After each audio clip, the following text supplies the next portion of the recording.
Patrick Bateman was born in October 1961, which we can calculate because he turns 27 in October 1988. In March 1966, when Patrick was 4 years old, his younger brother Sean was born. The two brothers would not get along and were opposites in many ways. The Bateman family may have lived somewhere in the South, if we're gonna believe what Sean tells his college classmates. Then again, he often lies to them and tells them he's poor. Plus, neither brother has a Southern accent. They do, however, have a family home in Newport, which is in Rhode Island, their father's long-term hotel suite in New York City, and their grandfather's home in Connecticut, all of which are in the Northeast United States. Patrick was studious and took after his father, eventually ending up at a job with connections to his dad's circles. Sean, on the other hand, was a terrible student and was more interested in a rock and roll type of lifestyle. Rock and roll. Although they did not get along, the two participated in upscale activities together, like riding horses and playing tennis. What the two Bateman brothers do have in common is a natural charm with women, despite both being incredibly sleazy in their dating lives. In Sean's case, he's just an extremely selfish, conceited idiot. Patrick, on the other hand, has a better reputation, but in reality, he is a complete, raging psychopath.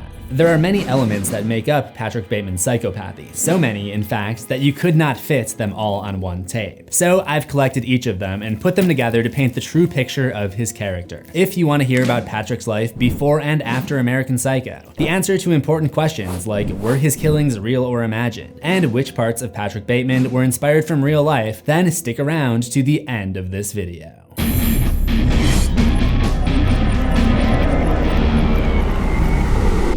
Welcome to Horror History, the show where I fully analyze the minds and timelines of characters and villains in the horror genre. My name is Marcus Halberstam, and today I'll be covering the entire story of Patrick Bateman. Patrick is most known from American Psycho, the modern classic by Bret Easton Ellis, which was brought to the screen in 2000 by director Mary Harron. However, his first appearance predates that in Ellis's 1987 novel, The Rules of Attraction. As usual, the books are considered canon, so I'll be analyzing Bateman's story from the page. Patrick is certainly one of the, if not the craziest characters I've ever covered on Horror History. His psychosis becomes so bad that it can be impossible to determine what's real and what's hallucinatory when the story is being told from his point of view. One of the most asked questions about American Psycho is, did Patrick Bateman kill anyone? Not even the author himself knows. But it's the question that I am constantly asked at every reading I give, and there's no answer to it because I don't have an answer to it. I didn't have an answer when I was writing it. I didn't know. I mean, I thought it could go either way. You know, I kept flip-flopping while I was writing the book, and that became to me something very interesting. However, after reading the book a couple times and researching some other things the author has said publicly, I think I've come up with a pretty satisfying answer. That being said, it's still impossible to determine what is and isn't taking place in Bateman's imagination at times.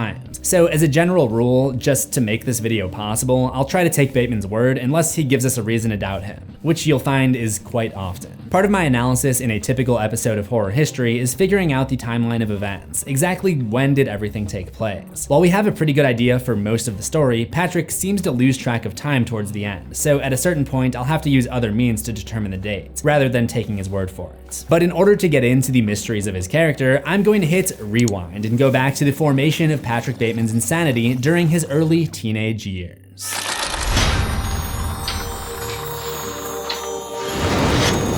'Twas the night before Christmas, 1975, when a young Patrick Bateman found trouble in the night. He got a bit too frisky and wanted to play, and it came at the expense of one of the maids.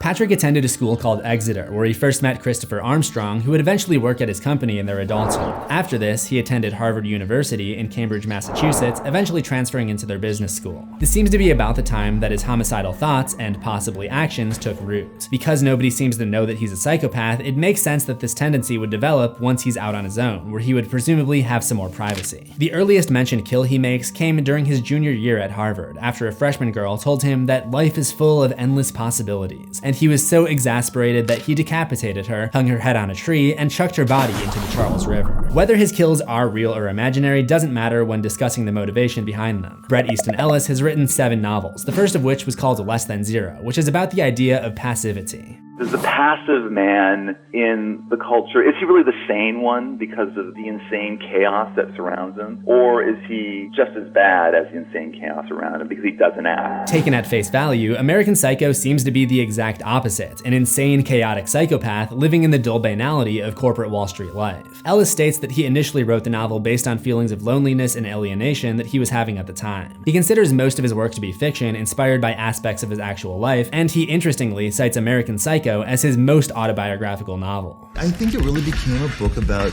my problems with being a young man with a lot of money in Manhattan. You can kind of imagine Ellis sitting at a bar and some dumb girl telling him life is full of endless possibilities, and he's just so cynical that he wants to chop her head off. But obviously he can't do that, so instead he goes home and has Patrick Bateman do it instead, venting through his art. Bateman's outbursts in the story are often triggered by something that upsets him like this. He enjoys reading about serial killers like Ted Bundy, Ed Gein, and Charlie Manson, and takes inspiration from each of them before, debatably, surpassing them all. It was also at Harvard where Bateman started dating a girl named Bethany. He would write long, dark poems for her, and it's possible, but not confirmed, that she was on the receiving end of some of his rage. He describes a lunch where she dumped him, with her arm in a sling and a faint bruise above her cheek. Bethany leaves a lasting impression on him, and he treats her differently than all other women. There seems to be a deep yearning for approval from her, as opposed to the other girls he dates who he disrespects and couldn't care less about. It's clear that most of his targets are female, but we're never explicitly told where Patrick's mindset about women came from. But there is a line in The Rules of Attraction where Sean notes that their father is usually quite adept at picking up women, despite most likely being married. If he's willing to cheat on his wife quite often in front of their kids, it's not a stretch to assume that he's not the best role model when it comes to relationships. Both Patrick and Sean are serial cheaters in their own dating lives. There's no evidence to suggest that Mr. Bateman also inspired Patrick to take part in physically abusive behavior, but there's also no evidence to suggest that he didn't. When talking about some of the elements of American Psycho that were drawn from his own life, Bret Easton Ellis brings up his own father. American Psycho is in many ways an autobiographical book. I really have to look back and look at my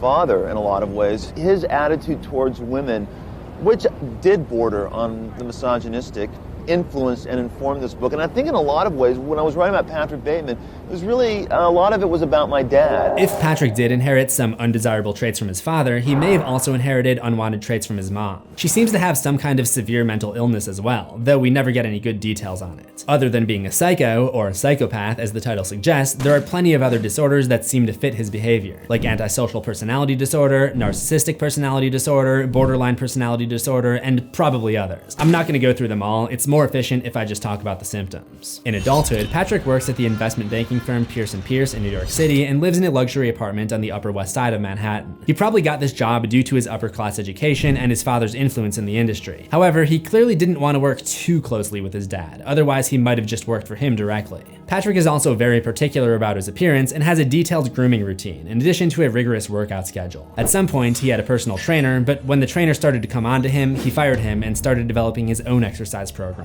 The word homophobic gets used incorrectly a lot these days in place of the word heterosexist, but I am making no mistake when I say Patrick is homophobic. The exercise program is part of an obsession he has with his appearance. It's likely that this obsession is part of his desire to fit in, which is also why he's obsessed with popular culture. He rents so many movies that he becomes a Gold Circle member at the video store, allowing him to theoretically rent as many videos as he wants on a given night, provided he doesn't have any already overdue. The need to fit in with his peers also eventually results in him getting a girlfriend, a blonde named Evelyn Richards, who also comes from a wealthy family. Evelyn is an executive at a financial services company, American Express, and they most likely met through their group of mutual friends. In some ways, Evelyn is the perfect match for him because they're both extremely shallow and only in the relationship for superficial reasons. Evelyn for wealth and a fancy wedding, and Patrick for a trophy girl that he can walk all over with no repercussions. In practice, they still manage to torture each other, but they stay together for social reasons. It's practical because they both run in the same circles. We don't know exactly when they got together. In 1986 or 1987, Patrick attends the Kentucky Derby with a bimbo named Allison Poole. That doesn't necessarily mean he was cheating on Evelyn at the time, but it certainly wouldn't be above him. If he was cheating on her with Allison, it wouldn't be the last time that he cheated on her at a Kentucky Derby. In January 1987, Patrick and Sean's mother is committed to a mental institution called Sandstone, and Patrick's only reaction is, it was about time. 2 months later, around the time of Sean's 21st birthday, he discovers that his father is dying. Mr. Bateman's face turns yellow and he becomes extremely thin. During this time, Patrick starts to take over some responsibilities as the family patriarch. For example, he puts $7,000 in Sean's bank account, so he's taken care of at college. Do not mistake this for him caring about his brother. He's only doing this so he can hold it above his head later, which he does. Patrick turns 26 years old in October of '87 and goes to the Bahamas with Evelyn, which is a really weird time to go. I would never go somewhere that sunny during spooky season. And before you say anything, yes, LA is an exception because there are like 30 haunts to experience. By early November, Patrick's father is on his deathbed, so he makes arrangements for Sean to come in and visit one last time, but when Sean is late, he thinks that he must be off doing drugs and holds him in disdain for his lack of responsibility. As we will find out, Patrick has a problem with drugs of his own, and he often holds others to a higher standard than himself. As he waits in the hospital lobby, he makes multiple attempts to call Evelyn, but she refuses to come to the hospital. At one point, she claims to be asleep, but he hears faint music in the background, the earliest of his suspicions that she isn't faithful to him either. It's pretty messed up to cheat on someone who is about to be mourning the loss of a parent, but this is another example of hypocrisy, because Bateman is seemingly never faithful to her. Another hypocritical moment can be seen when Sean arrives at the hospital and Patrick grills him on his lack of direction in life, telling him he should try to become the son that his father wanted. Despite this, Patrick is planning to go against his father's wishes after his death by firing the aides that he doesn't like. He also seems to hint that he'll be cutting off funding for Sean's college degeneracy. He would be pleased to know that you're taking, let's call it, a leave of absence from that place, he explains. This causes Sean to storm out, claiming he'll go to Utah or Europe before taking the limo back to his dad's place. Throughout the hospital scene, Patrick is never shown to spend any time with his father. For him, it's all about making arrangements and the business of running the family. There are a couple outbreaks on his timeline over the next few months. That Christmas, he went to Aspen, Colorado for some skiing and violated a waitress with a can of hairspray. In the spring, he videotapes the torture and demise of 2 escort girls. And that takes us up to the beginning of American Psycho. The events of the novel began on April 1st, 1988, April Fool's Day, which is a fitting day to start a story where we have no idea what's real and what's not half the time.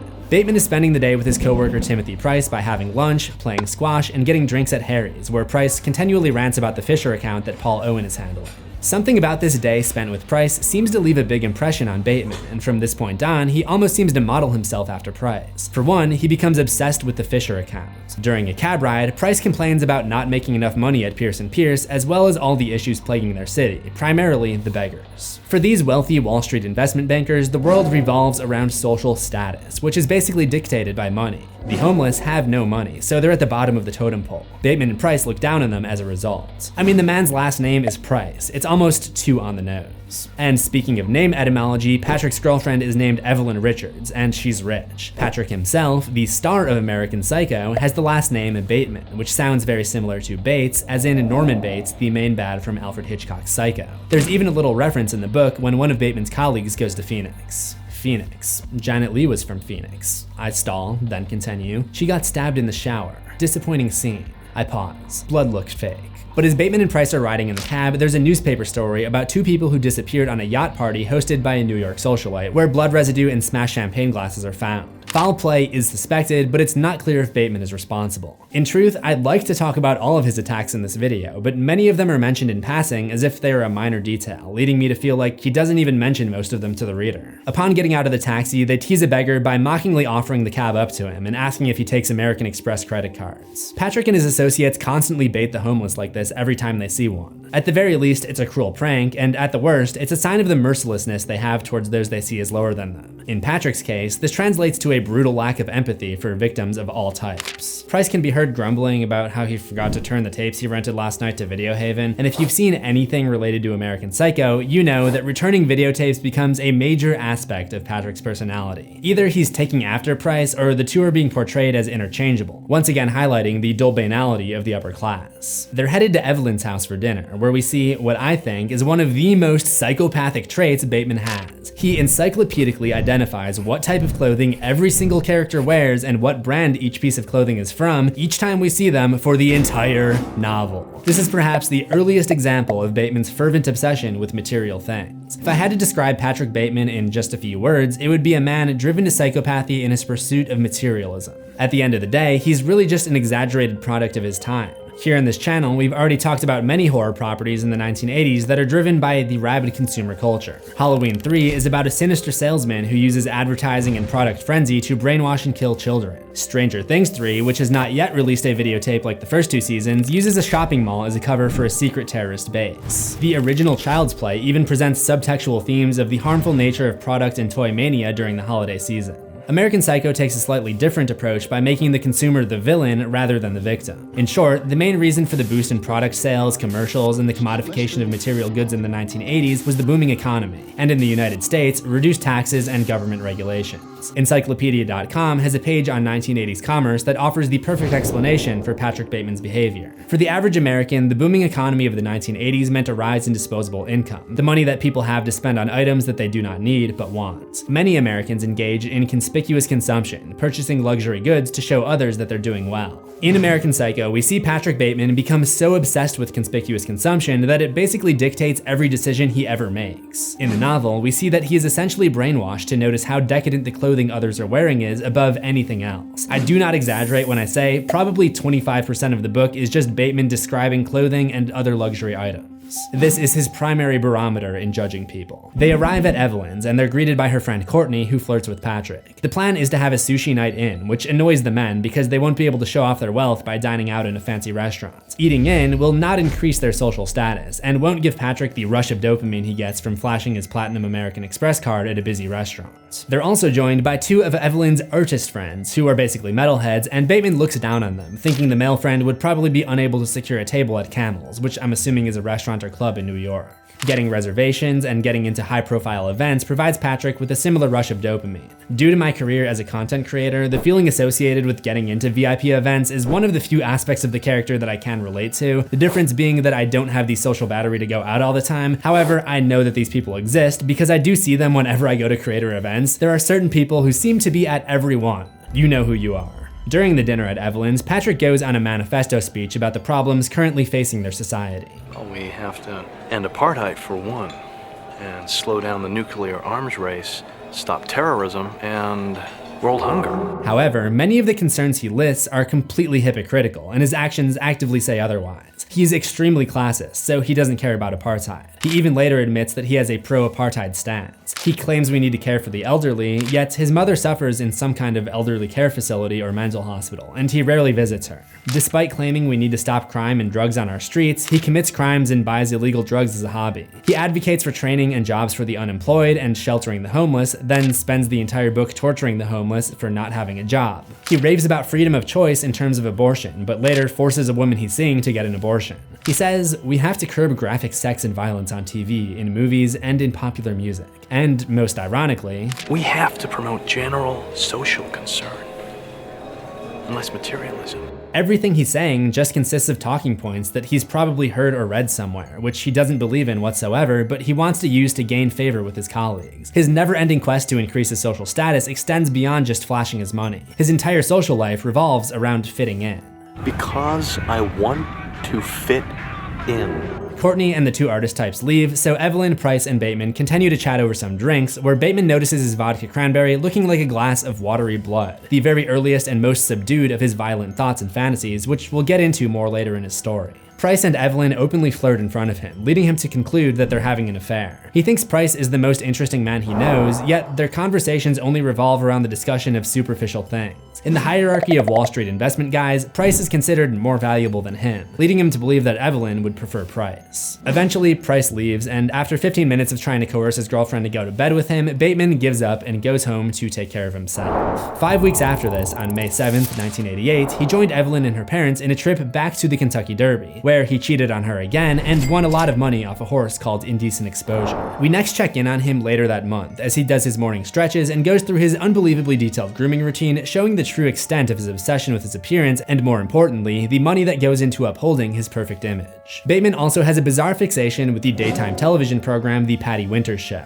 Throughout the story, we see him interact with many pop culture phenomena of the 1980s. Because his entire personality revolves around fitting in, he doesn't form any of his own opinions about pop culture. He just likes whatever is hip, a term that comes up many times throughout the novel. It turns out Bateman is not a based man. The Patty Winter Show is the fictional equivalent of daytime talk shows that blew up in the 80s, like Sally, Geraldo, and most notably The Oprah Winfrey Show, which was probably the basis for Patty Winters. They both interviewed Donald Trump in the late 80s and share a few other common segments as well. Patrick makes note of many Patty Winters topics in his interior monologue, but they cannot always be taken at face value. This morning's show is about women with multiple personalities, which seems like a believable topic for a daytime talk host. Oprah herself covered it in 1990. But throughout the story, the segments on Patty Winters get stranger and stranger, and many have suggested that this is a reflection of Patrick's own sanity starting to slip. Patrick even admits at one point that he might have been hallucinating while watching it. As I mentioned, Bateman's reliability as a narrator comes into question at some point as his mind delves into strange and unbelievable fantasies. So the topic of each Patty Winter show may help us differentiate fact from fantasy at times, which I'll get into later. But first, we would find out just how wild a night out on the town can get when money is no object, and the drinks are flowing early at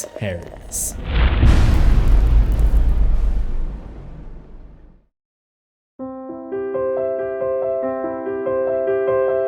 Bateman goes with Timothy Price to meet with two other associates, David Van Patten and Craig McDermott, for drinks at Harry's. They quiz him about style tips, and Bateman and Price battle to impress their friends with their knowledge of high-end clothing etiquette. Price seems to have the upper hand. At this point, I'd consider Price to be the leader of the group. When another colleague, Preston, joins the conversation, Price makes a joke about blowing his moron friends' heads off with a .38 Magnum. While Patrick would eventually not hesitate to say outlandish stuff like this, he is more reserved early on. It's possible that seeing Price get away with making a joke about killing his friends is what gives Bateman the confidence to openly speak out the dark thoughts going on in his brain later on. These comments always get brushed off as a joke or misheard. He definitely takes after Price in many other ways too. In fact, just about everyone in their community is trying to be like someone richer and more powerful than themselves, which leads to an entire industry of guys in their late 20s all trying to look the same with no personality of their own. We see this immediately after, as Price mistakes a man standing at the bar for one of their coworkers. This is something that comes up time and time again, the idea of mistaking a person's identity. Patrick makes a mental note and uses this to his advantage later on.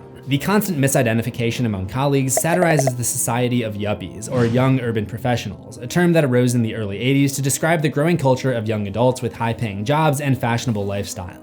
In fact, if you look at the portrayal of Yuppies in books, magazines, or television at the time, you might have a hard time distinguishing them from something out of American Psycho. The topic of conversation changes to Paul Owen, the man handling the coveted Fisher account. Bateman calls out Preston for making an anti-Semitic remark about Owen, and later is the only one who refuses to laugh at Preston's racist joke, which the others chalk up to Patrick trying to take the high ground because Evelyn is part of the American Civil Liberties Union.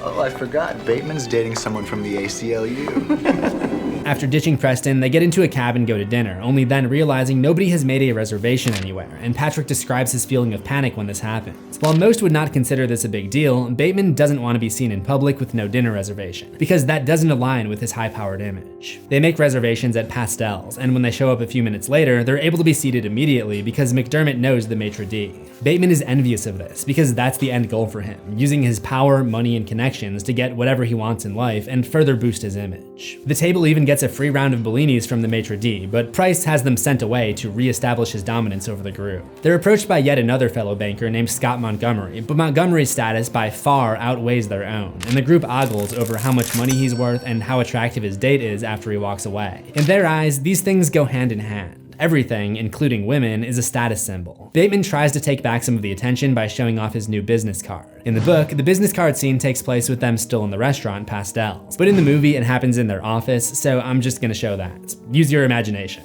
Each of the men tries to one-up Bateman by showing off their own business cards, to which Bateman describes himself as being overcome with a spasm of jealousy.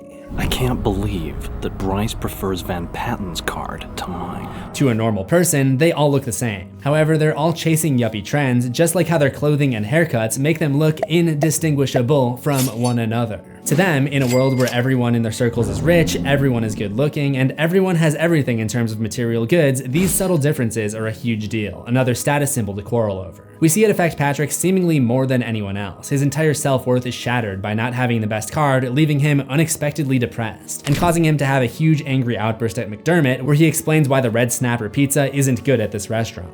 Like his assertions about what clothing can be paired together, his knowledge of what menu items are hip comes from magazines or restaurant guides. pizzas. There's no need to decide whether he likes the pizza for himself, because it would not be a good look to go against the mainstream opinion. Staying hip is all that matters. In fact, when their appetizers come, they don't even eat them before they're taken away, which I see as the men just wanting to be seen receiving the appetizers. Bateman also grabs a waitress and tells her they're planning to spend a lot of money while slipping her a $50 bill to ensure that their table be allowed to smoke cigars in the restaurant without any complaints from fellow patrons being considered. This power move impresses the other men. All is well as they continue to talk while ogling at hardbody waitresses, a term that they use to describe attractive women taken from the 1984 movie Hardbodies, once again demonstrating the control that pop culture has over them. Hardbodies, little foxes down on the beach? They receive a champagne bottle from Scott Montgomery, and Price is insulted because it's non-vintage, which he sees as cheap. The four head to a nightclub called Tunnel, where they don't meet the dress code, but Price manages to get them in anyway. Bateman assumes he does this by offering a generous tip. McDermott is still complaining about not getting the red snapper pizzas, and Bateman has an urge to knife him and slice his face open.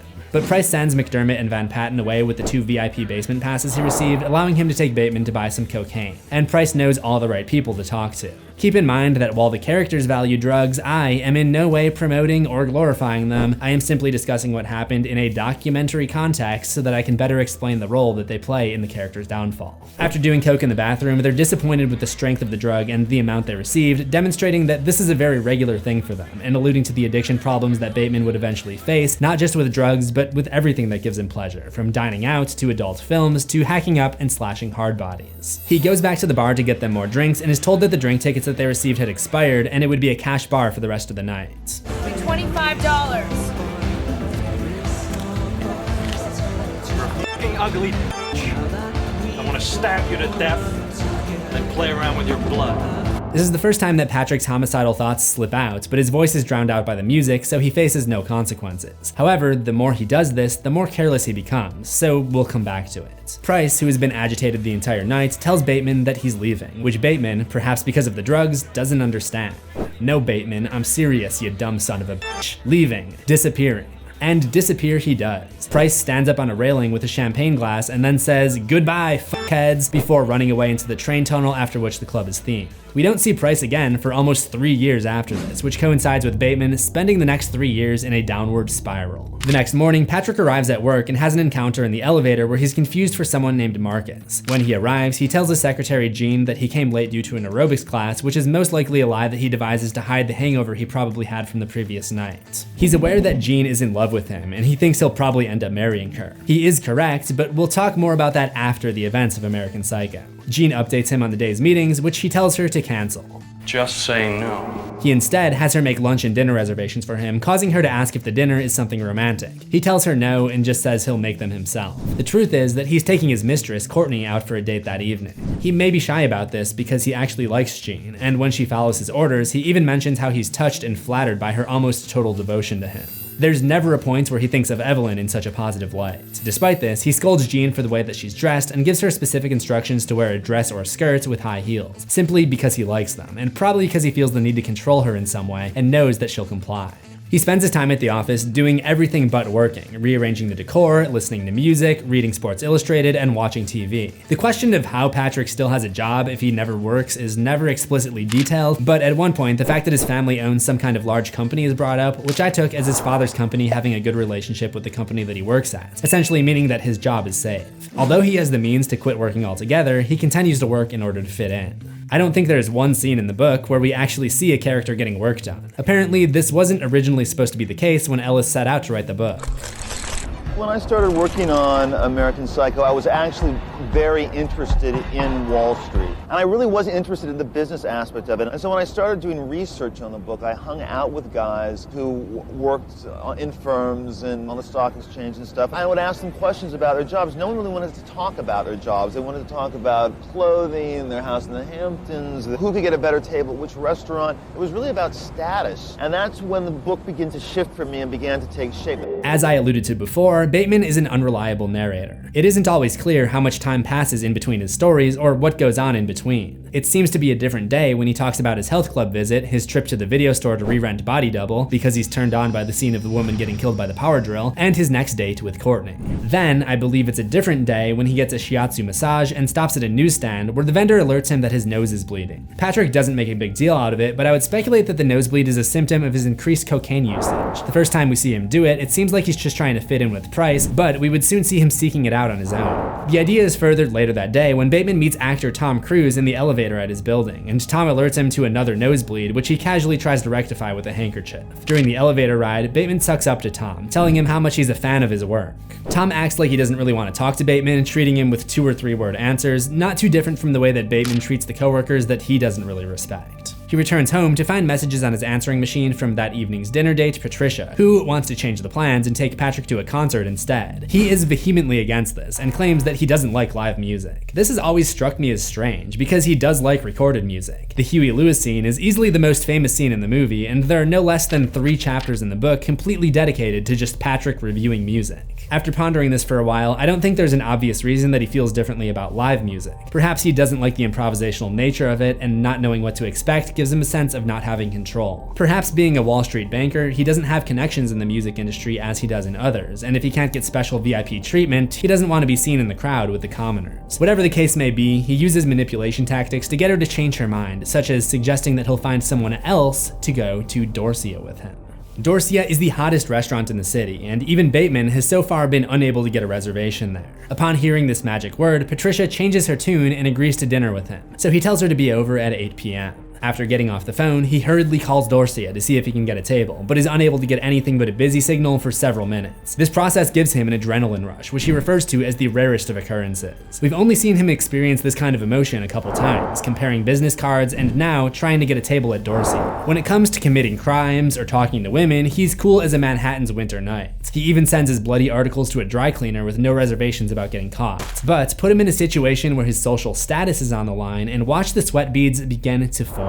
When he finally gets through and requests a table for 2, the voice on the other line laughs at him. Bateman has finally found a privilege that money can't buy, and while most others might be turned off by the rude treatment from the restaurant worker, this only fuels his desire to get into Dorsia in the future. For the night, he gets reservations at Barcadia, which at other times is referred to as Arcadia. Actually, it's not really clear if these are 2 separate restaurants or if this is another example of a mental slip. Bateman accidentally misidentifying the name of it half the time. While waiting for his date to arrive, he makes a decision about her fate. I come to the conclusion that Patricia is safe tonight, and I am not going to unexpectedly pull out a knife and use it on her just for the sake of doing so. That I am not going to get any pleasure watching her bleed from slits that I've made by cutting her throat or slicing her neck open or gouging her eyes out. She's lucky, even though there's no real reasoning behind the luck. It could be that she's safe because of her wealth. Her family's wealth protects her tonight. Or it could be that it's simply my choice. He waits until they're in the cab to break the news to Patricia, making up a story to explain how the reservation at Dorsia got messed up. Upon hearing this, she turns away and pouts for the entire evening. The situation doesn't seem to be lost on Bateman. She was only using him to go to the hottest destination possible and for sex, and he was only using her as a good-looking accessory and for sex. However, he decides he no longer wants to sleep with her because he's rubbed the wrong way by her behavior, and decides to get revenge on her by taking her to the nightclub Tunnel after dinner and ignoring her there. He goes straight to the bar and gets his favorite drink, J&B on the rocks. J&B is a brand of scotch, and back then, they advertised it as being a high-class beverage, so it makes sense that Bateman would want to associate himself with it. I guess today, people see it as more of a cheap brand.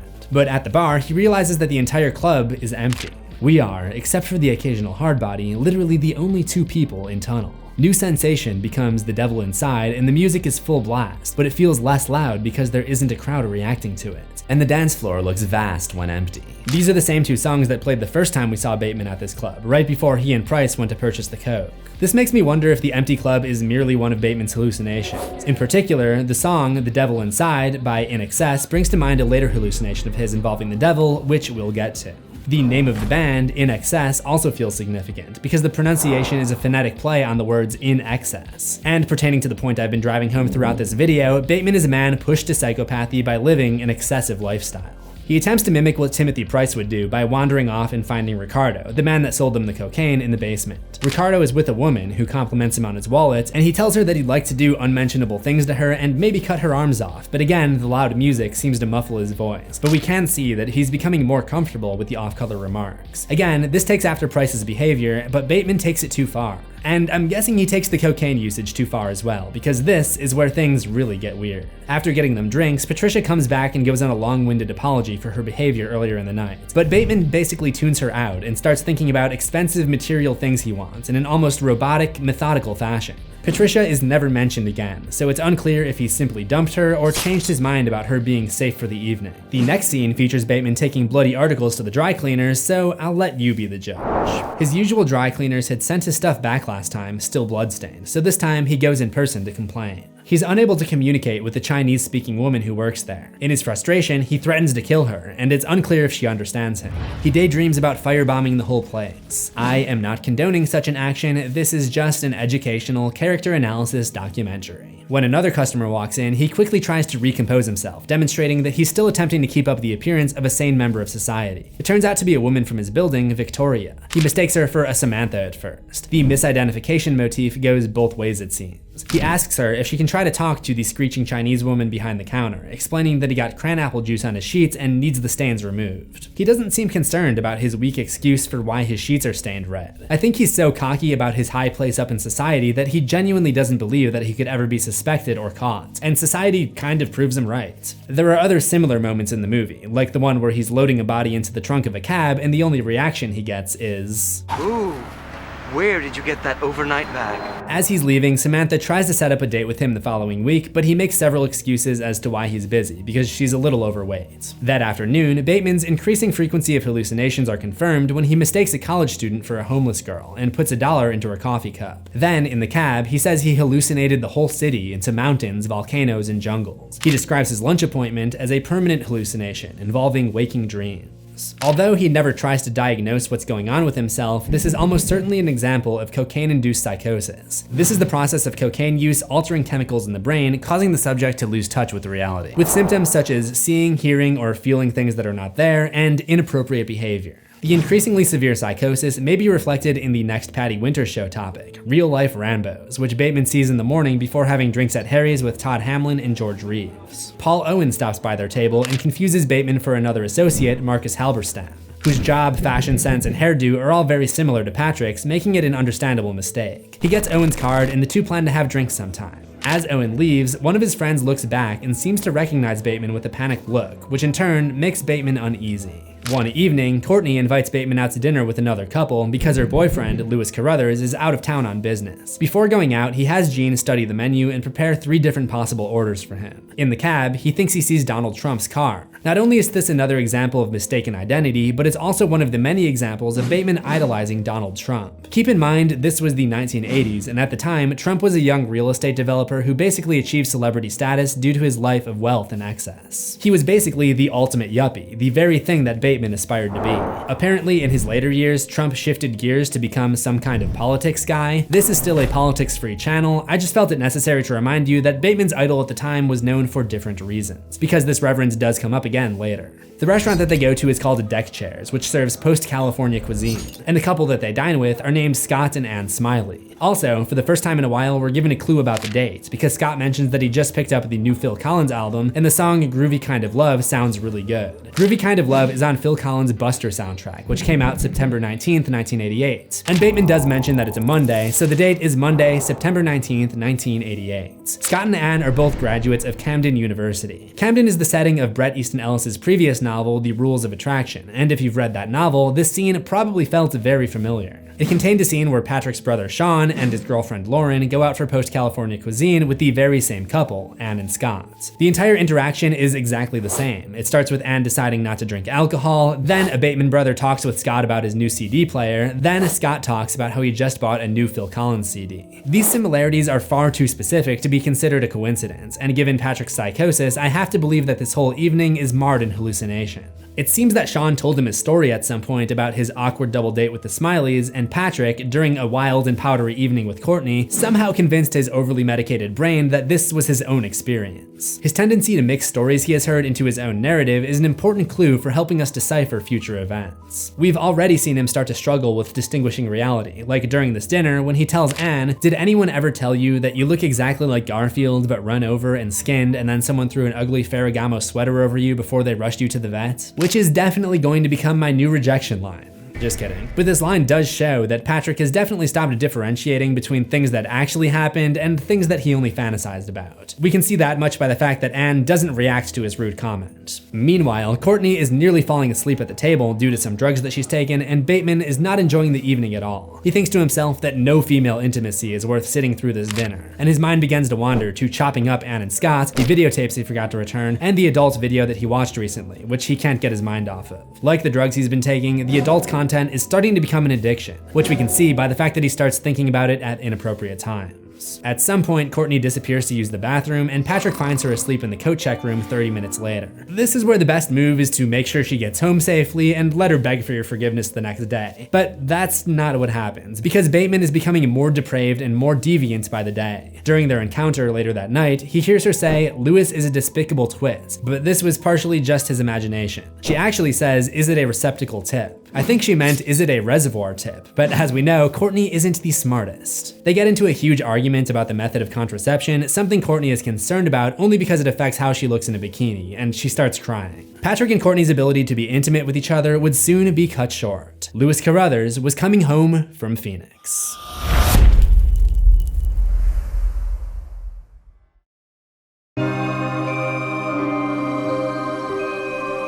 Shortly after, Lewis returns from his business trip in Phoenix, and Bateman shows up to work hungover after another debaucherous evening. The Patty Winters topic that morning was descendants of the Donner Party, and if Bateman really is hallucinating Patty Winters topics, it's a grim foreshadowing of things to come. Because the Donner Party was a group of settlers who got snowbound in the mountains and had to resort to cannibalism. You mean they ate each other up? They had to, in order to survive. During the meeting, McDermott, still salty about Bateman insulting his Red Snapper pizza at Pastel's, brings in a Xeroxed article about Donald Trump, where Trump claims that Pastel's has the best pizza in Manhattan. Seeing this actually causes Bateman to admit how he'll have to try the pizza again now. I think this exchange demonstrates more than any other that Bateman truly has no personality of his own. Everything is dictated by what's hip, and something as subjective as personal taste is treated as fact so long as the rich and trendy agree. Bateman continues to go through his routine, and the violent thoughts become more and more frequent. He thinks about taking a hammer and ice pick to a girl at the video store and tells a masseuse that he'd like to transfuse a Hardbody's blood with dog blood. The Patty Winters segments get more bizarre, with segments like UFOs that kill.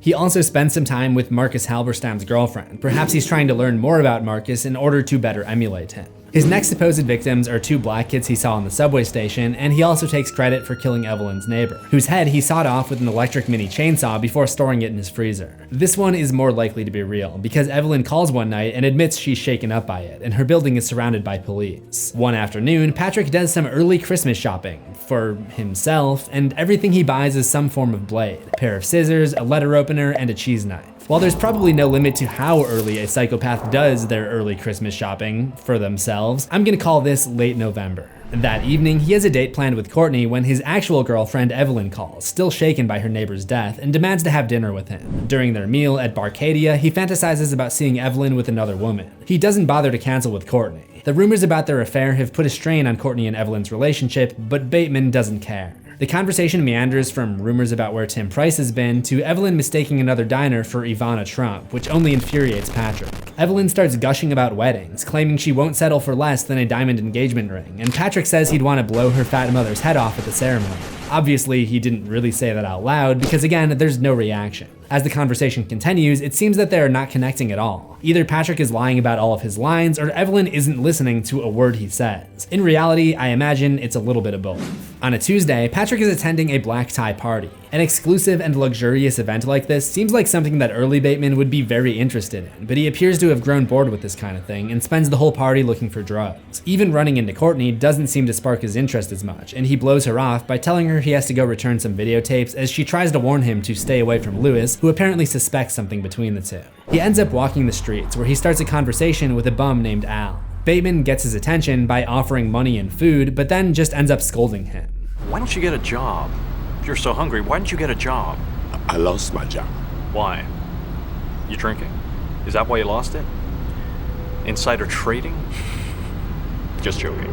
His immediate assumption that the man lost his job for alcohol abuse is either extremely ironic or some form of self-conscious projection, because Bateman has completely lost control of his life due to substance abuse and his other addictions. After offering to help the guy out, he suddenly becomes very angry because of the man's stench, calls him a loser, and stabs him in the eye, causing it to burst open. He continues to go at the guy with a knife, blinding him, but being careful to keep him alive. However, at this point, I have to question the validity of anything that Patrick says he does. And there's very good reason to believe that some or most of this horrible encounter with Al never even happened. But again, we'll get to that. He decides to go to McDonald's to get a milkshake. Normally, he wouldn't be caught dead at McDonald's, but he sees it as somewhere that Al would probably go. He is still supposedly covered in red splatters of crime scene evidence, but that doesn't cause him to back down. He's just that cocky about not getting caught. The high from what he did to Al begins to wear off, and he finds himself still wanting more. What we're seeing is the behavior of an addict. With any addiction, it begins when the user engages in a behavior that sends dopamine to the reward circuit in the brain. As the behavior continues, the brain adapts to it, which reduces the high that the person feels from it. This effect is known as tolerance. At this stage, the person may try to increase usage to get the same high that they once felt. And these adaptations in the brain usually cause the person to gain less pleasure from other things. The National Institute of Health uses examples like food, adult activities, and social interactions, and these examples actually perfectly apply to Bateman. He used to enjoy dining out in extravagant $300 meals, but now he's bored by them and finds himself at McDonald's. We see him turn down a social function in order to satisfy his bloodlust. Normally, one addiction is enough to wreak havoc on a person's life, but for Bateman, there are several addictions: substances, sadism, spending, and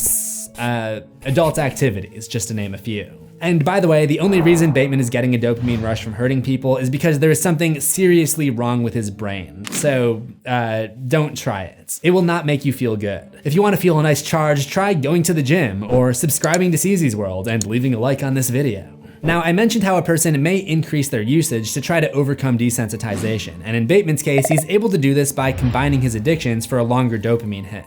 But he's still able to maintain the appearance of having some level of control over his life, perhaps because everyone in his circles is so shallow that they're only concerned with material things, and unable to recognize his symptoms. I don't think there's one scene in the entire novel where he and his friends or he and his girlfriend have an actual conversation about each other, such as how they're feeling or how they're doing. Case in point, on another day, Bateman is having lunch with Christopher Armstrong, who works with him at Pierce & Pierce, and Armstrong doesn't even know who he is, mistaking him for someone named Taylor. This must be the most egregious mistaken identity yet. The two went to school together, and they're now out at lunch. Armstrong has just returned from a vacation in the Bahamas, and when Bateman asks how it was, he just goes into this almost prepared sounding pitch. Armstrong has nothing to say about anything he or his family did in the Bahamas. It's more like he's reciting a paragraph directly out of a travel guide. It's almost exactly the same detached, passive voice that Bateman uses when talking about the things that he supposedly likes. There are 3 chapters in American Psycho where Bateman simply reviews the discography of one of his favorite recording artists. The subjects are Genesis, Whitney Houston, and of course, Huey Lewis and the News.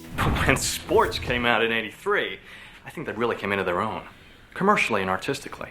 Yeah, I mean, I actually think he's correct there. Bateman's so-called opinions sound almost as if they're ripped directly out of a music magazine's critique, and they're clearly written in language that is not congruous with how he speaks in conversation or even in his interior monologue. I guess if you want to work at Pierce & Pierce, you have to be completely devoid of personality. The Patty Winters show that day covers toddler tragedies where the parents of children who are kidnapped and offed too soon are analyzed by a panel of psychiatrists. That one's gotta be a hallucination. It's way too dark to ever be considered for this type of show. It seems to be an indication that Bateman is not mentally stable, which we see shortly after when he mistakes a gay pride parade for a Halloween parade.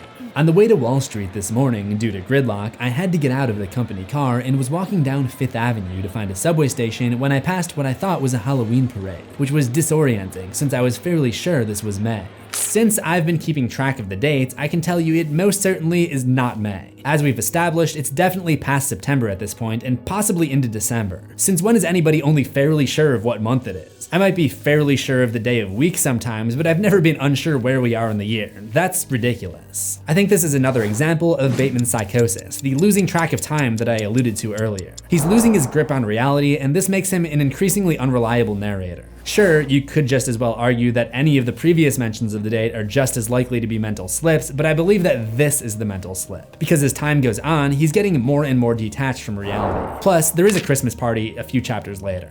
Anyway, the catcalls from the men disgust him so much that he goes home, changes suits, gives himself a pedicure, and tortures a dog to death. All of these are coping strategies, but like I said, it's getting harder and harder for him to cope, because he's becoming more and more used to the things that give his brain dopamine. When putting on the expensive clothes he's purchased no longer has the same effect it once did, he's got to move on to more extreme solutions. We see further evidence of him getting bored with his extravagant life on another evening when he cancels his dinner reservations with Evelyn because the thought of sitting alone with her for that long fills him with nameless dread.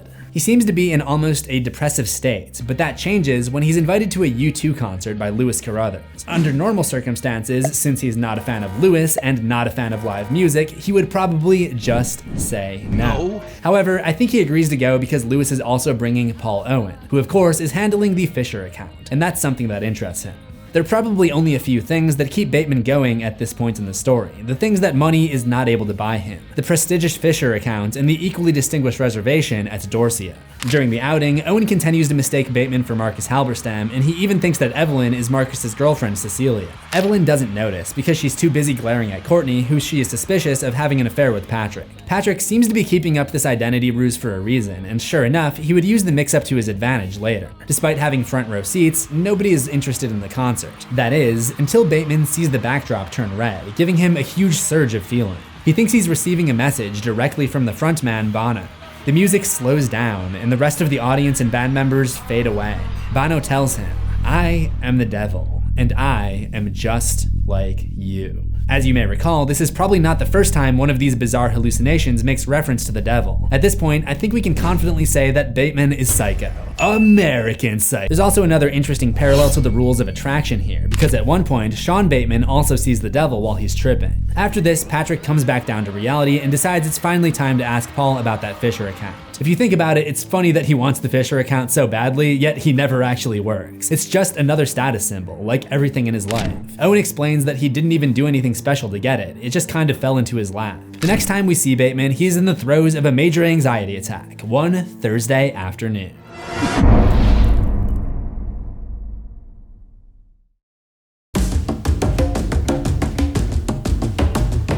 Bateman finds himself running around New York. He can't remember where he had lunch or with whom. He calls Jean, his secretary, desperate for help, and when he tells her he won't make it to the office, she shows genuine sadness and concern. She may be the only one who ever shows these kinds of genuine emotions. He does so much insane shit on this afternoon that I can't even fully list everything, so I'll just mention a few. He shoplifts a can of ham and eats it directly out of the container in the lobby of a building. He obsessively states, "I've got to return my videotapes," over and over. And he buys 5 vials of drugs and eats them whole before ranting to the dealer about BMW engines. Then, just as quickly as this insanity began, it ends, and Bateman finds himself at the Yale Club with McDermott and Van Patten. They talk fashion, the gym, massages, the usual. He also sees Lewis Carruthers there and has an idea to kill him, wondering if he'd be able to spend more time with Courtney if he did so, or if Courtney only likes him for the thrill of going behind Lewis's back. He decides to go through with it and follows him into the bathroom, but when he puts his gloved hands around Lewis's neck to choke him, Lewis kisses his wrist and touches his face. Bateman is so shocked that he can't bring himself to choke him, and Lewis, a closeted homosexual, has been pining for Bateman for so long that he's unable to interpret this as anything other than Bateman coming on to him. God, Patrick, why here? I've seen you looking at me. I've noticed your hot body. Unsure of how to respond, Bateman washes his hands, gloves still on, and he's seething. Lewis asks him where he's going, and he tells him he's gotta return some videotapes. Whenever he experiences this kind of discomfort, he's gotta blow off the steam and improve his mood by releasing some dopamine. He works out 3 times in one day, makes some obscene and threatening telephone calls to fuel his arousal, and walks around town with a briefcase full of knives and guns. He decides not to kill the first 2 targets he comes across on the basis that they're too easy. His addiction is forcing him to search for a bigger and bigger rush. Finally, he comes across a gay man walking an expensive Shar-Pei.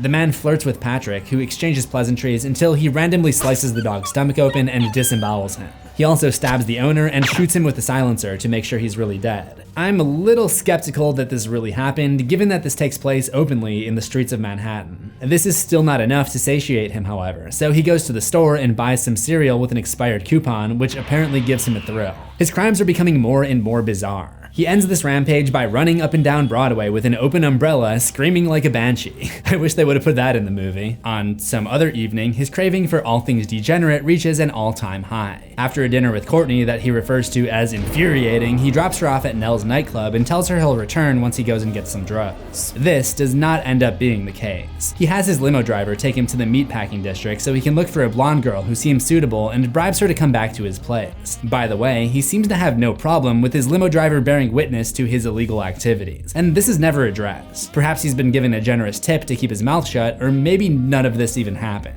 This is one of many examples of Bateman's disregard of low-paid service industry workers. Back at his apartment, he orders the girl to respond to the name Christy, then calls an escort service, and soon after, another woman, Sabrina, arrives to join them. He sits her down and gives her an expensive wine as they listen to the Broadway cast recording of Les Miserables on the stereo. Les Miserables comes up many times throughout American Psycho, 20 times to be exact. It was a popular Broadway show at the time, and it too deals with a character who learns of the special privileges afforded to the rich by society. Eventually, things move to the bedroom. Round 1 is innocuous enough, but after a short rest, Bateman comes back for round 2, which involves accessories such as a nail gun, sharpened coat hanger, butter knife, matches, and a cigar.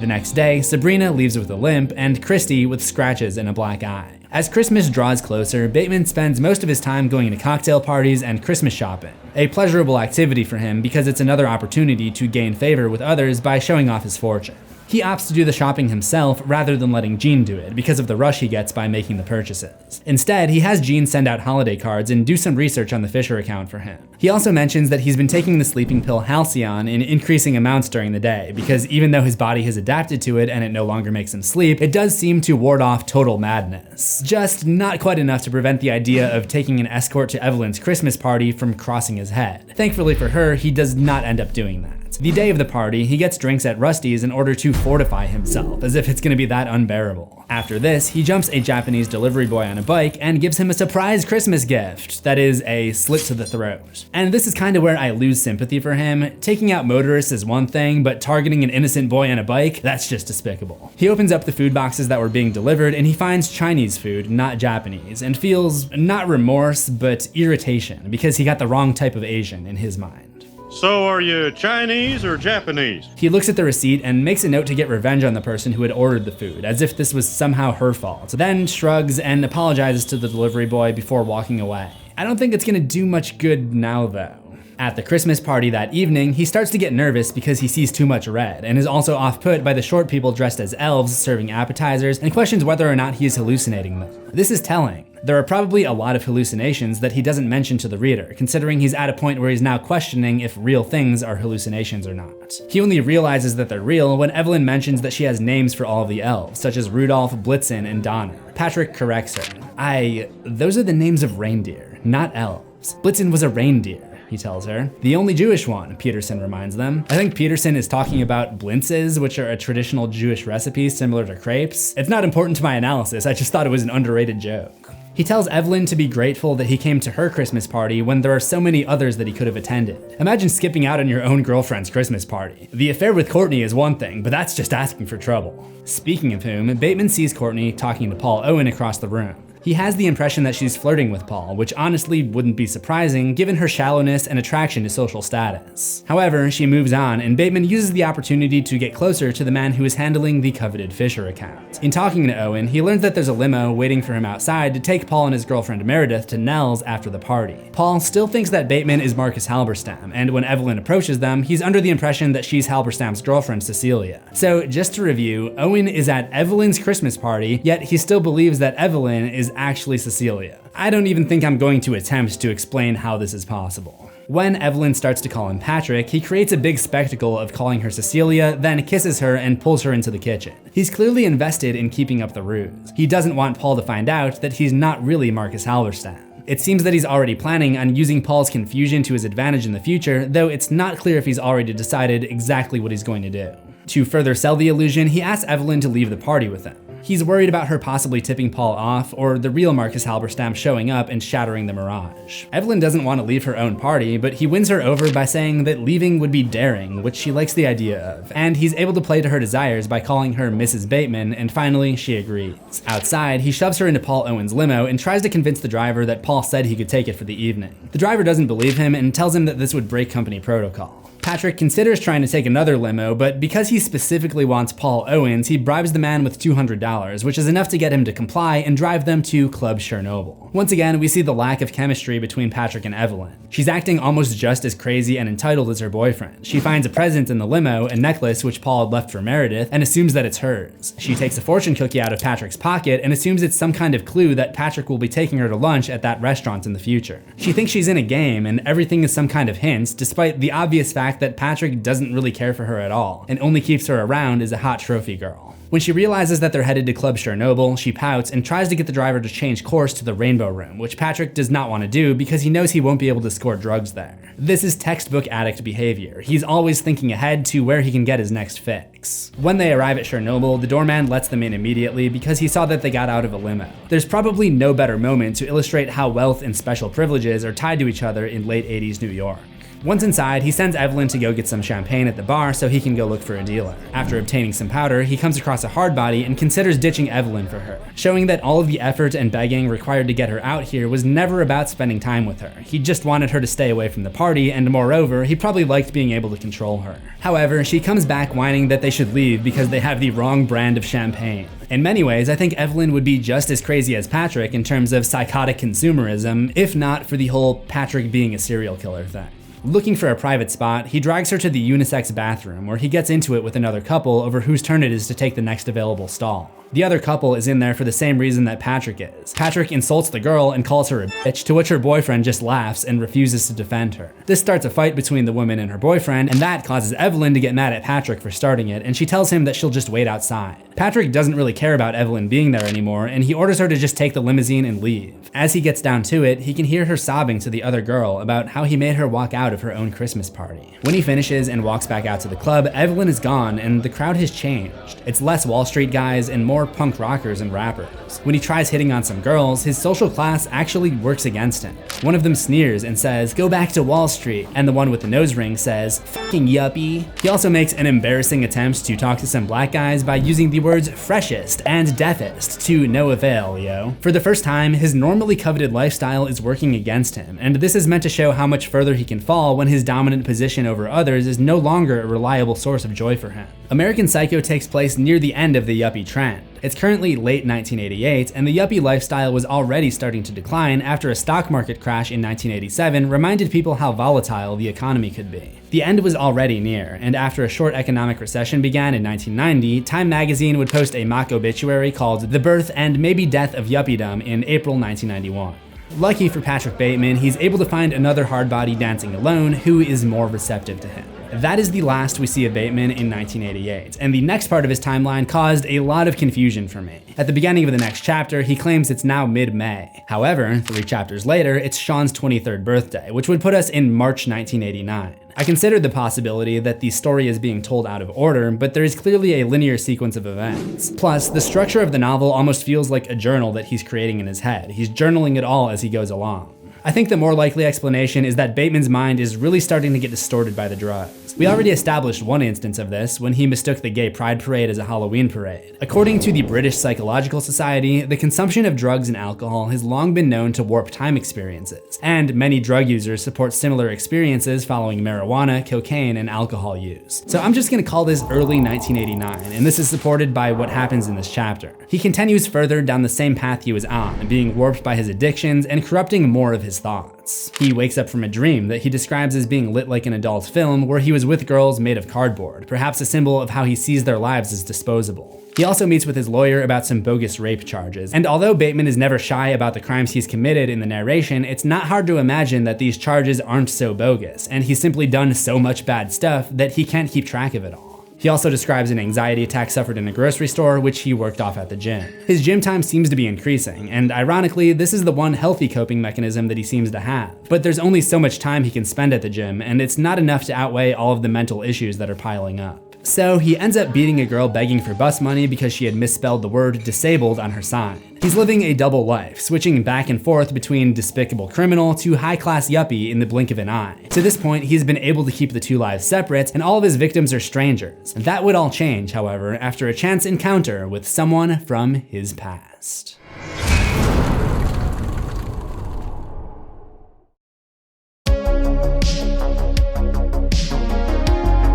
Bateman spends the day with some female models, which ends in a dinner at Nell's where they're joined by McDermott and another associate. The models are mind-numbingly dumb. They can't even name a single planet, making guesses like the moon or comet.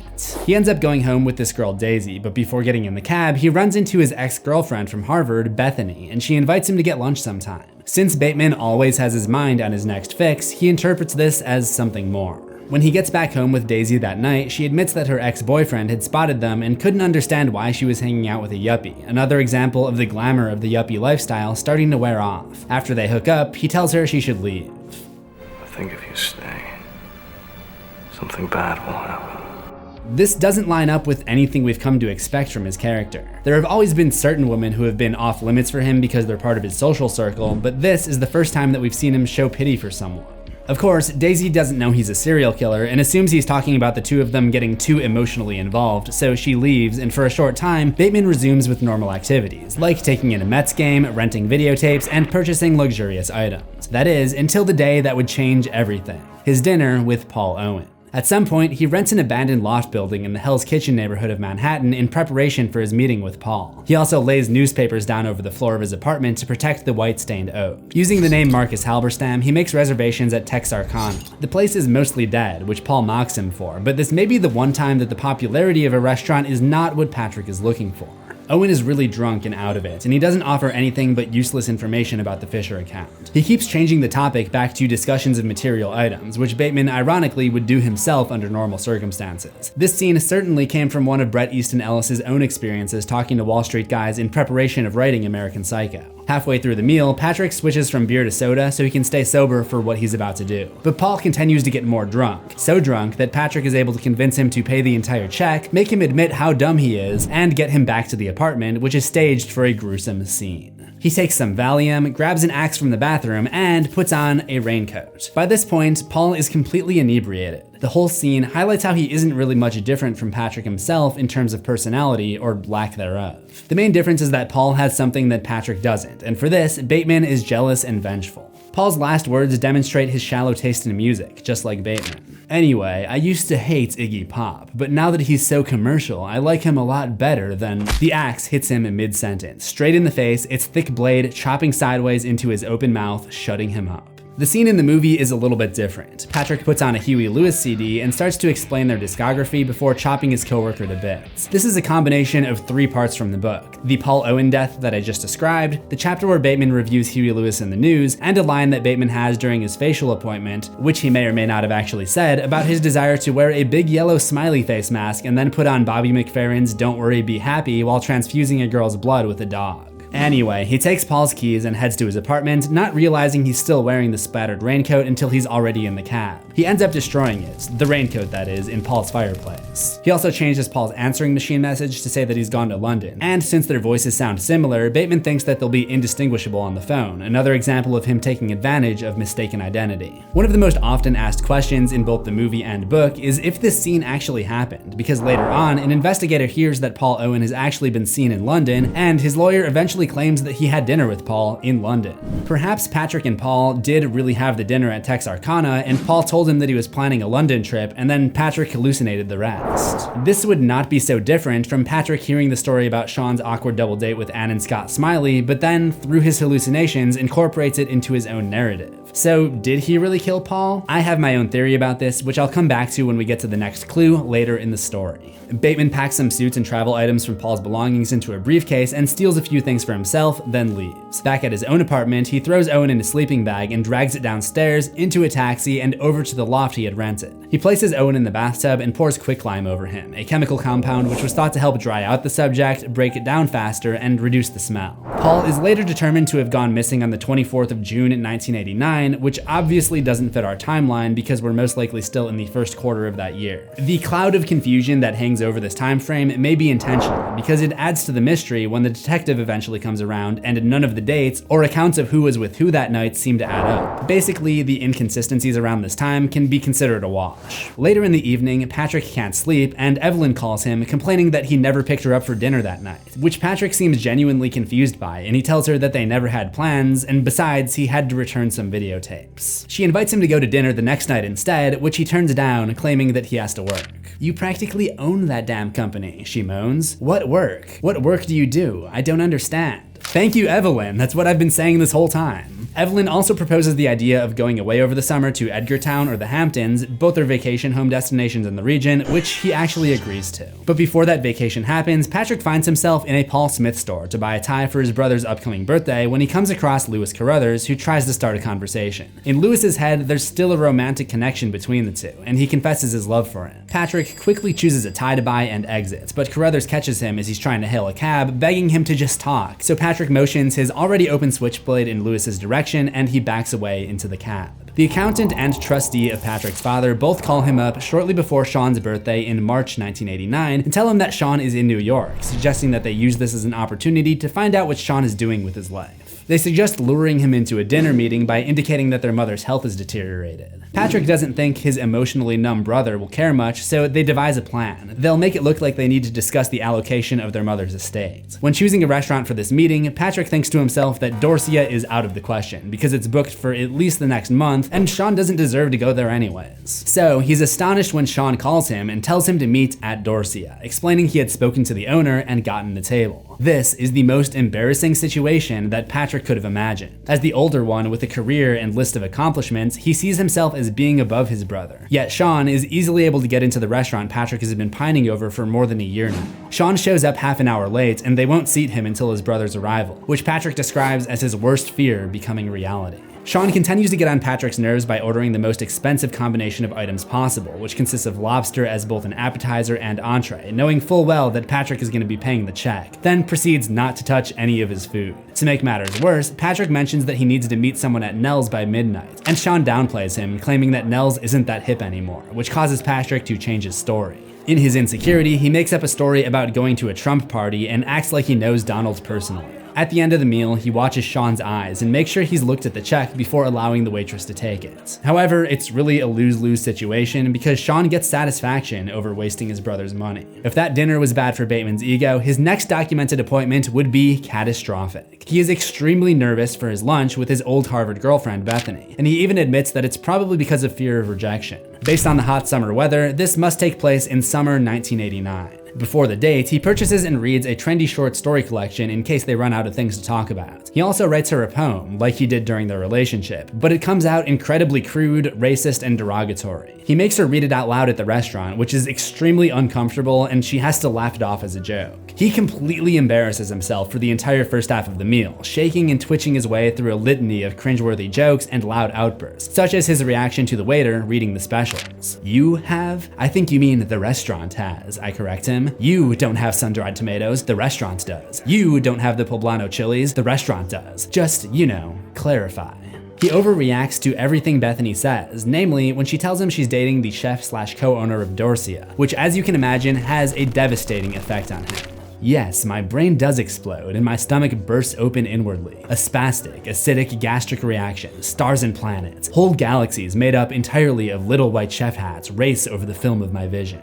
He gets uncharacteristically jealous and basically berates her for her choice of partner, which confuses her because she had been under the impression that he was friends with the guy in college. So perhaps he could have gotten into Dorsia all of this time, which is probably even more infuriating for him. He switches tactics and tries to convince her that her boyfriend is gay, which doesn't work. To cap it off, she insists on paying for lunch, which is extremely emasculating for him. After lunch, he invites her back to his place. At first, she refuses, but because it's 100 degrees Fahrenheit outside, the air conditioning is broken at her office, and primarily because she had too many drinks at lunch, he is able to convince her to go home with him.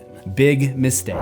She tells him he's hung his David Onicka painting upside down, which challenges his supposedly superior knowledge of pop culture. That's strike one. He still can't get over the fact that she's dating Robert Hall. That's strike 2 and 3 apparently. He gets his nail gun, and when she sees him holding it, she screams and makes a run for it, but he strikes her with it and knocks her out. Then he nails her fingers to some wooden boards in the living room, maces her eyes, and places a coat over her head to drown out some of the scream. arms. After covering her hands and nails, he brings out his handy cam so he can film the rest of the torture, which consists of him undressing her, cutting off her nipple, cutting out her tongue. I'm not allowed to say the rest of it, but the point is this is one of his most brutal offerings yet. Maybe the worst part is that she doesn't die until what I assume is the next day, Thursday. He saws her arm off and apparently loses track of the hand. It's a small detail, but if he can lose track of a hand in a skyrise apartment, you'd have to think it would be pretty easy to lose track of which events have and have not really happened. Later on, his scrambled brain continues to get much worse. He also notes that Bethany's lips are bitten off. It's not clear if he did that or if she did it to herself. Before long, Bateman's ability to switch back to a functional member of society would be tested, as he had to attend a high-end Wall Street party that evening.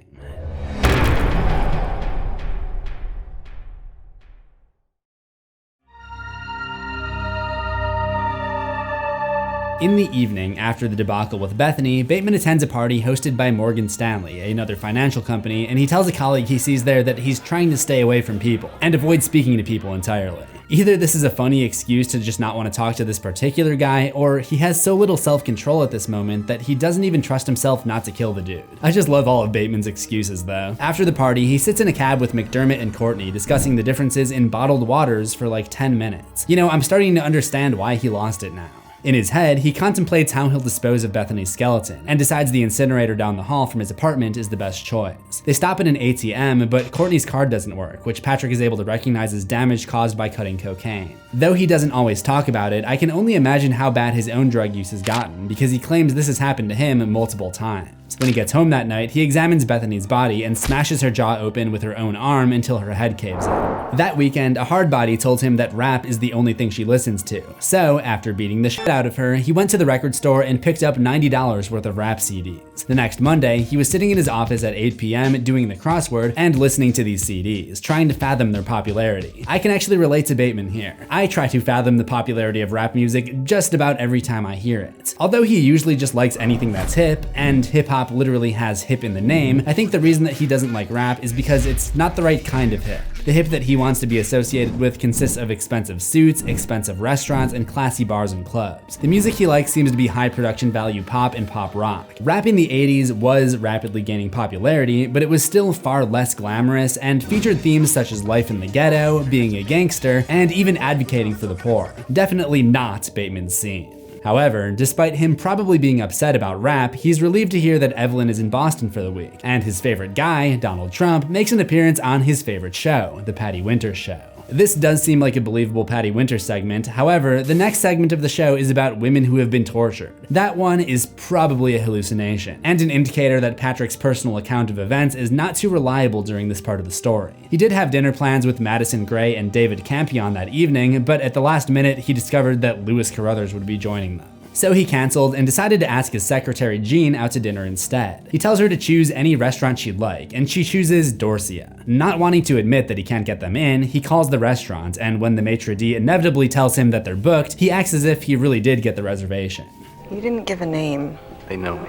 Patrick is more tense than ever when calling Dorsia. He can casually dispose of bodies with relative ease, but getting Dorsia reservations will always rattle him. When they arrive, he looks over the podium into the reservation book and finds the name of a couple with a table at 9 p.m. His plan works, but even after they're seated, he's so nervous that the words in the menu look like hieroglyphics to him, and for good reason. Eventually, the couple whose table he stole shows up. He thinks to himself that if the couple was less attractive or less well-dressed, he might have at least been able to bribe his way into keeping the table. But since everyone in the whole restaurant looks like models, he has no leverage, and he's forced to leave with Jean. Bateman is humiliated, but Jean is laughing and skipping down the street. She thinks he's funny and spontaneous, and Patrick is surprised. He's not used to going out with women who would appreciate the fun experience of trying to steal a dinner reservation. The women that he usually goes out with would judge him on his inability to get the reservation. They end up at Arcadia with an A and are one of only 5 tables filled there. It's not hip, but for Jean it doesn't really matter. And at the end of the night, she invites him up for a drink. This is an opportunity for him to satiate his bloodlust, but something stops him and he makes up weird excuses about why he can't go up. He wants to go home and watch David Letterman, but not on cable.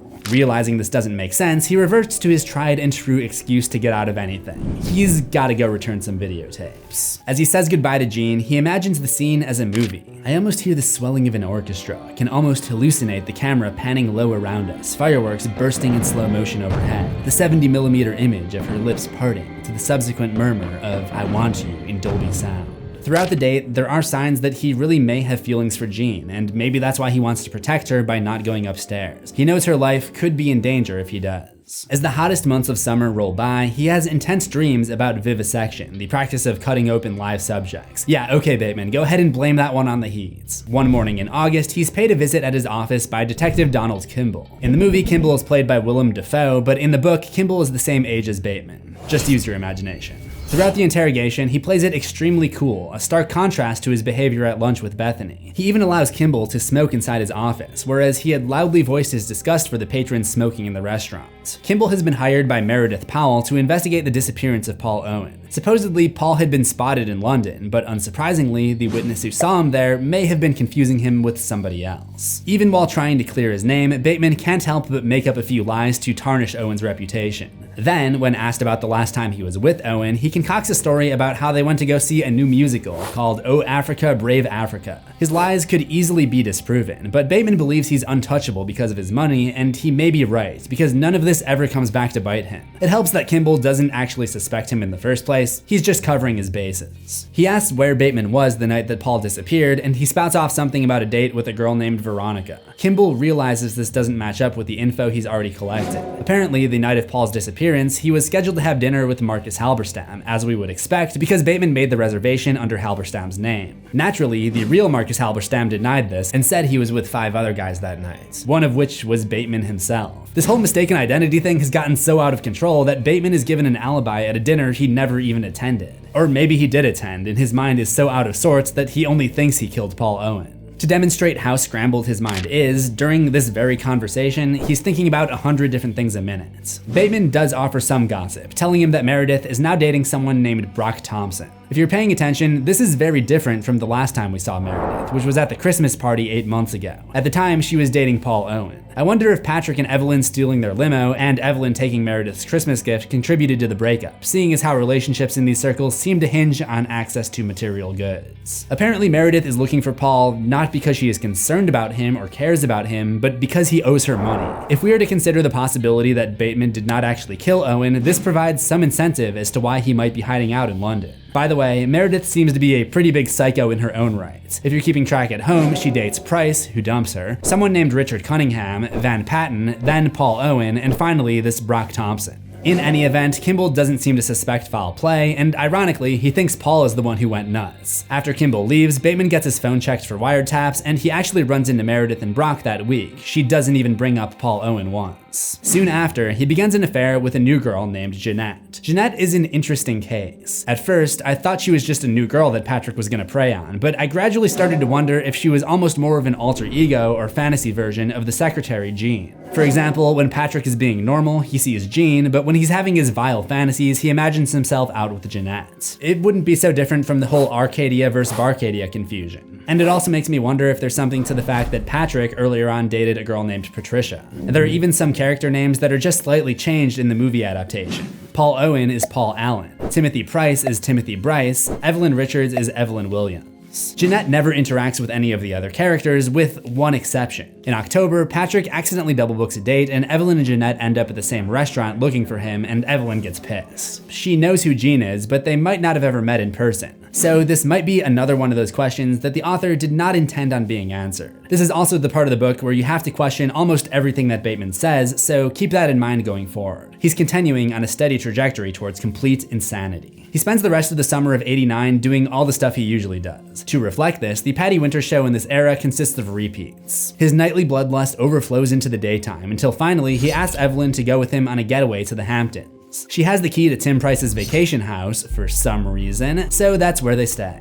At first, this is actually a pretty normal couple's vacation. They did things like tennis, windsurfing, and breakfast in bed. Then things get weird. He bought her a dog, which she named NutraSweet, and fed dietetic chocolate truffles. Maybe the dog is imaginary, because dogs definitely can't eat chocolate. As time went on, everything started to feel dull again, and Patrick's weird behavior would return. He found himself roaming beaches, digging up crabs, and eating sand. One morning, he microwaved and ate a jellyfish, then fed the leftovers to the dog. Evelyn's old behavior also crept back up. She became obsessed with her beauty appointments, traveling back to the city more and more often to have them done. Bateman longs to kill again, so he takes advantage of her time away and uses it to drown NutraSweet. She doesn't even seem to remember that she even had a dog when she gets back, so it probably never existed. But maybe Evelyn is just that self-obsessed. Bateman knows it's time to leave the Hamptons when he finds himself standing over their bed one night with an ice pick gripped in his fist, waiting for her to open her eyes. Somehow, he comes to his senses before she wakes up. On September 3rd, one day before Labor Day that year, they would return to Manhattan by helicopter. Later that month, Patrick has dinner with a model named Elizabeth and two of her friends. Afterwards, they took a limousine to Nell's, and he left her there so he could go pick up Christy, the blonde corner girl from the previous year. She is hesitant because she got so dinged up last time, but he ups his offer so that it's too good to pass up. I'm gonna make him an offer he can't refuse. Make her an offer that she can't refuse. He promises that nothing like last time would be repeated. Technically not wrong, because he would go way further. First, he forces Christy to wait in the limo as he goes back into Nell's and enjoys drinks with the others. He's treating her like a pet, because that's probably what he thinks of her. He and Elizabeth don't emerge from Nell's until 2:30 in the morning. They go back to Bateman's apartment, where he tries to convince the two girls to hook up. Elizabeth is against the idea until the ecstasy he slipped into her wine kicks in. Patrick directs the scene again and eventually joins in himself. He and Elizabeth tie Christy up on the futon, but Bateman gets too hungry and bites off a slice of pepperoni, if you catch my drift. Soon, Elizabeth has gained enough awareness to sense danger, and she's running for her life out of the bedroom. But she slips, allowing Patrick to get her in the neck with a butcher knife. Next, he tries to recharge Christy using a pair of jumper cables connected to a battery. I'll let you figure out how those were connected. Between that and the array of matches he drops on her, she gets more fried than the calamari at Dorsia. Still, she manages to survive until he mashes her up with a pair of pliers, laughing as he does so. Somehow, although it does not seem possible, Patrick's mental stability continues to worsen after this. Plus, he's nearly driven to do the unthinkable after another confrontation with Lewis Carruthers.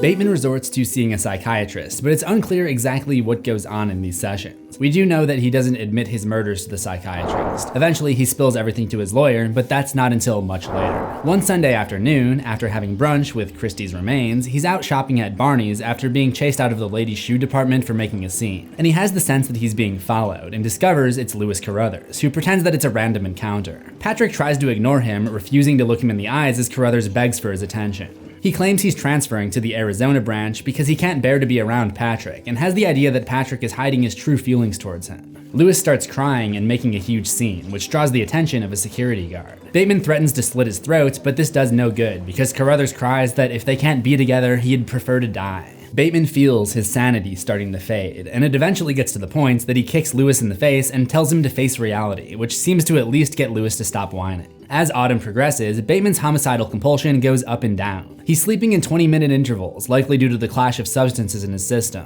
One day, he roams Central Park Zoo. He sees a sign warning guests not to throw coins, which can kill the animals if swallowed, so he tosses a handful of them into the seal tank when nobody's looking. He believes it's the audience's enjoyment of the seals that bothers him, not the seals themselves. The bar for what triggers him is getting lower and lower. At the bird exhibit, he perceives some kind of telepathic communication from a snowy owl. Huey Lewis's sport is a flawless masterpiece, you say? Oh, really? Then, in the penguin habitat, he crouches behind a trash can where a kid is throwing away a candy wrapper and stabs him in the throat, then mingles into the crowd and watches the reaction when the kid's mother discovers what has become of her child. He falsely claims to be a doctor and basically holds the child and does nothing until police arrive. After all of this, despite this probably being the riskiest thing he's done, he feels unsatisfied because he's taking a life that doesn't have much history and will affect fewer people, as opposed to taking someone in their prime who has friends, a career, a spouse, and a past. This is obviously debatable because I think a lot of people are going to be more upset about something happening to a kid due to genetic instincts that drive us to protect our young, so this may be another example of him being out of touch with human emotion. He ends up just standing there and watching everything unfold as he slowly blends back into the crowd, then walks away. die. Even Bateman's appearances at the office start to become more sporadic. It seems the only thing he wants to do is work out and get restaurant reservations, then cancel them. He's mindlessly feeding his addiction. His apartment begins to reek of brain pulp, which he had scooped out of Christie's head, so he uses Paul Owen's apartment to host 2 escort girls, who he tortures with mace, a nail gun, nail scissors, a steak knife, acid, and an array of power tools. I guess he felt a little self-conscious when they started complimenting Owen's nice apartment. This is nicer than your other apartment. Oh, it's not that nice. Since he has other plans later, he goes about his day as normal after this, almost as if killing gives him a reset on his ability to function in society. In mid-October, he gets a bunch of new deliveries to his apartment, one of which is a replacement for his David Onica painting, which he's now decided to sell. This was the painting that Bethany had laughed at him for hanging upside down, more evidence of his yearning for her approval, even after her supposed death. He's on the phone when he hears a huge rat emerge from his toilet and steal a leftover pizza. When I made the Chuck E. Cheese video, I never thought I'd be using this clip again. Actually, he specifies it's a giant rat, so let's use this one instead. He's on a lot of halcyon, the sleep medication that wards off total insanity, so the rat doesn't bother him as much as it should. He just buys an extra large mousetrap and spends the night in his dad's old suite in the Carlisle. The next morning, he finds the rat alive in the trap and barricades it in the sink with plans to use it to freak out girls. Though freak out is probably an understatement, as you will soon find out. And that brings us to Another Night. This is probably my favorite book chapter that isn't in the movie because of its chaotic ridiculousness. But it also gave me an epiphany about what's really going on with Patrick Bateman, and I think it holds the answer to what happened to Paul Owen. So let's break it down. It starts at 6:30 p.m. with Bateman and McDermott discussing their reservations for a restaurant called 1500. We find out that Hamlin wants to join, but he wants to eat somewhere else, but he doesn't have a backup place in mind, and he wants to invite Louis Carruthers. Bateman obviously says no, then tries to back out altogether. Then he changes his mind, realizing that Hamlin might be able to supply them with drugs, and Louis won't be making it after all. So McDermott goes to cancel the reservation at 1500, and Hamlin goes to make a new reservation at Zeus Bar. While he's on the other line, they realize Zeus Bar might be hard to get into and brainstorm a backup plan. Then Jeanette calls on the other line, upset, and Bateman invites her to meet them at Zeus Bar. Back in the main call, they couldn't get into Zeus Bar, so McDermott makes a 9 p.m. reservation at Cactus. Jeanette calls again, and he gets confused and tells her they'll be at Zeus Bar. Back in the main call, Van Patten joins, and he's going to go to dinner too. Then Evelyn calls on the other line, already aware of their plans at Cactus thanks to Hamlin's girlfriend spilling the beans. He tells her that it's actually Zeus Bar that they're going to, which again is incorrect. He returns to the main call where they remind him that he's already invited Jeanette, so bringing Evelyn might be a problem. Van Patten suggests canceling Jeanette and inviting Evelyn to Zeus Bar at 9:30, where again, they do not have reservations. Bateman doesn't want to see Evelyn, so he tries to get Hamlin's girlfriend to invite Evelyn to go somewhere else. She refuses because she now has one-on-one plans with Hamlin, so he just invites both of them to go with the main group, unable to remember if they're going to Cactus or Zeus Bar. Van Patten no longer wants Mexican food, and they can't remember who made the reservation. Van Patten suggests a different restaurant called 1969, but when he goes to make the reservation, it's full. It's now 8:30. They continue to argue for another hour, so it's 9:30. They've been on the phone for 3 hours. This includes them canceling the Cactus reservation and remaking it, and Bateman getting confused and canceling a non-existent table at Zeus Bar. 1969 is now closed. 1500 is now closed. McDermott remakes another Cactus reservation, then Bateman gets a call from Evelyn, who is already at Cactus with Jeanette, and she's pissed. He tells her they'll be going there shortly, but then the men start talking about something else, and it's unclear if they'll ever actually go to Cactus or if they just continue to improvise their plans for the entire night. The key takeaway for all of this for me is how Bateman easily loses track of who's going and where they have reservations. We even see him start to invent reservations in his headcanon that were never actually made. So if Bateman's brain can be disoriented that easily, who is to say that he wouldn't also lack the ability to keep track of who he actually killed and who he just fantasized about killing?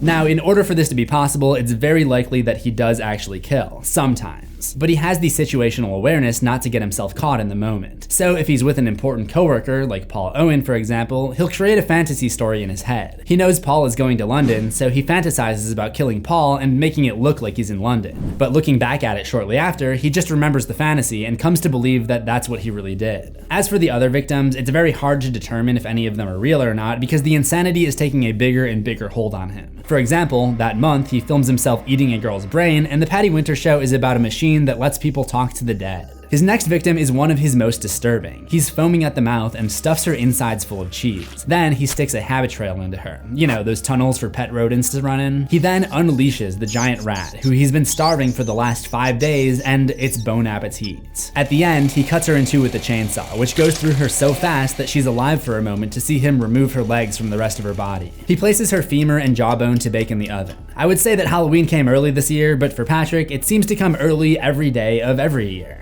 Speaking of which, for Halloween, the office has a Halloween party, and Bateman goes as a mass murderer, using a combination of real and fake blood. Nobody knows any better. As usual, this seems to give him that mental reset, and he's able to function normally for a short while in early November. He describes this feeling as being halfway capable of being cheerful, so he accepts Evelyn's invitation to go out to dinner. And while the dinner did manage to be halfway normal by his standards, the same could not be said about dessert. That morning, he stole a urinal cake and covered it with chocolate syrup and packaged it in a fancy box. He pays the waiter to present the dessert at the end of the meal as if he had called earlier and ordered it special, and he sees to it that her water glass is empty when it arrives. As Evelyn eats it, she tries to hide her gag by saying it was just mintier than she suspected. This could truly only work on someone like Evelyn, who favors the value of the food she's eating over how it actually tastes. She also doesn't want to do anything to upset Patrick because of what she's about to ask next. She wants him to make a firm commitment for marriage. Patrick realizes that the eye she's had on him over the last 2 years is rooted in something closer to greed than adoration, and explains to her what's truly important to him. My need to engage in homicidal behavior on a massive scale cannot be corrected, but I have no other way to fulfill my needs. No huge surprise, but she doesn't get it, and thinks he's asking her to get breast implants again, which is a hilarious little detail in its own right. He tells Evelyn that it's over between them. He doesn't want to be weighed down with a commitment at 27 years old. According to his earlier comments, he would have recently just turned 28, so again, he's unable to keep track of time, not even realizing his own age. It takes a while for Evelyn to understand that he's serious about this breakup, but when she does, she becomes hysterical, although Bateman doesn't enjoy her suffering as much as he thought he would. As she's crying and begging to know what will make him stay with her, his mind just wanders to 100 other things. He tells her that because of her outburst, he will not be paying for the meal, and he leaves. Free from the confines of his relationship, he moves on to try even wilder things that would make his previous adventures look minuscule. He would make the most of the limited time remaining in the era of the Yuppie. The 1980s were coming to a close.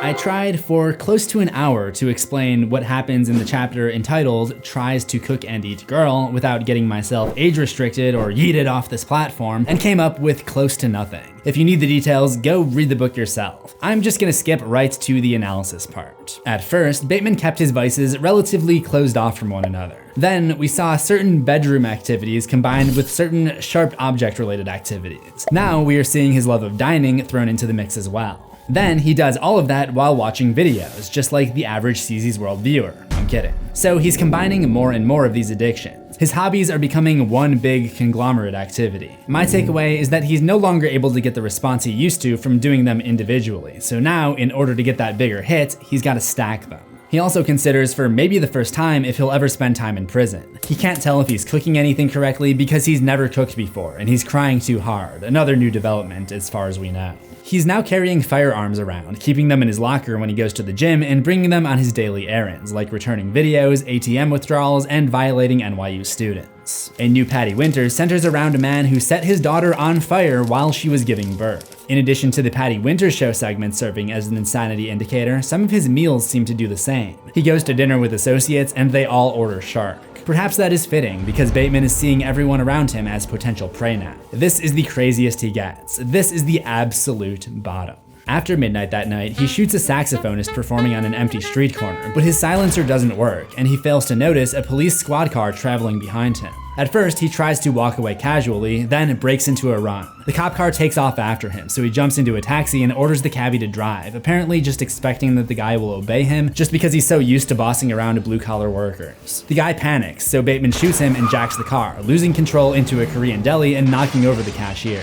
A cop charges from seemingly nowhere and knocks him to the sidewalk, and the two wrestle for Bateman's gun. But while all this is going on, all he can think about is that there should be music playing, because it reminds him of an action scene in a movie. It's very reminiscent reminiscent of the end of his dinner with Jean that summer. He gets the upper hand on the cop and shoots him twice in the head, but as he's trying to get away, more cop cars show up in an alley and it turns into a huge firefight. In the romance scene with Jean, Patrick hallucinated something cinematic, then eventually came back down to earth. So if you haven't figured it out yet, that is probably what's happening here, because this whole Manhattan chase is pretty unrealistic, especially when this happens.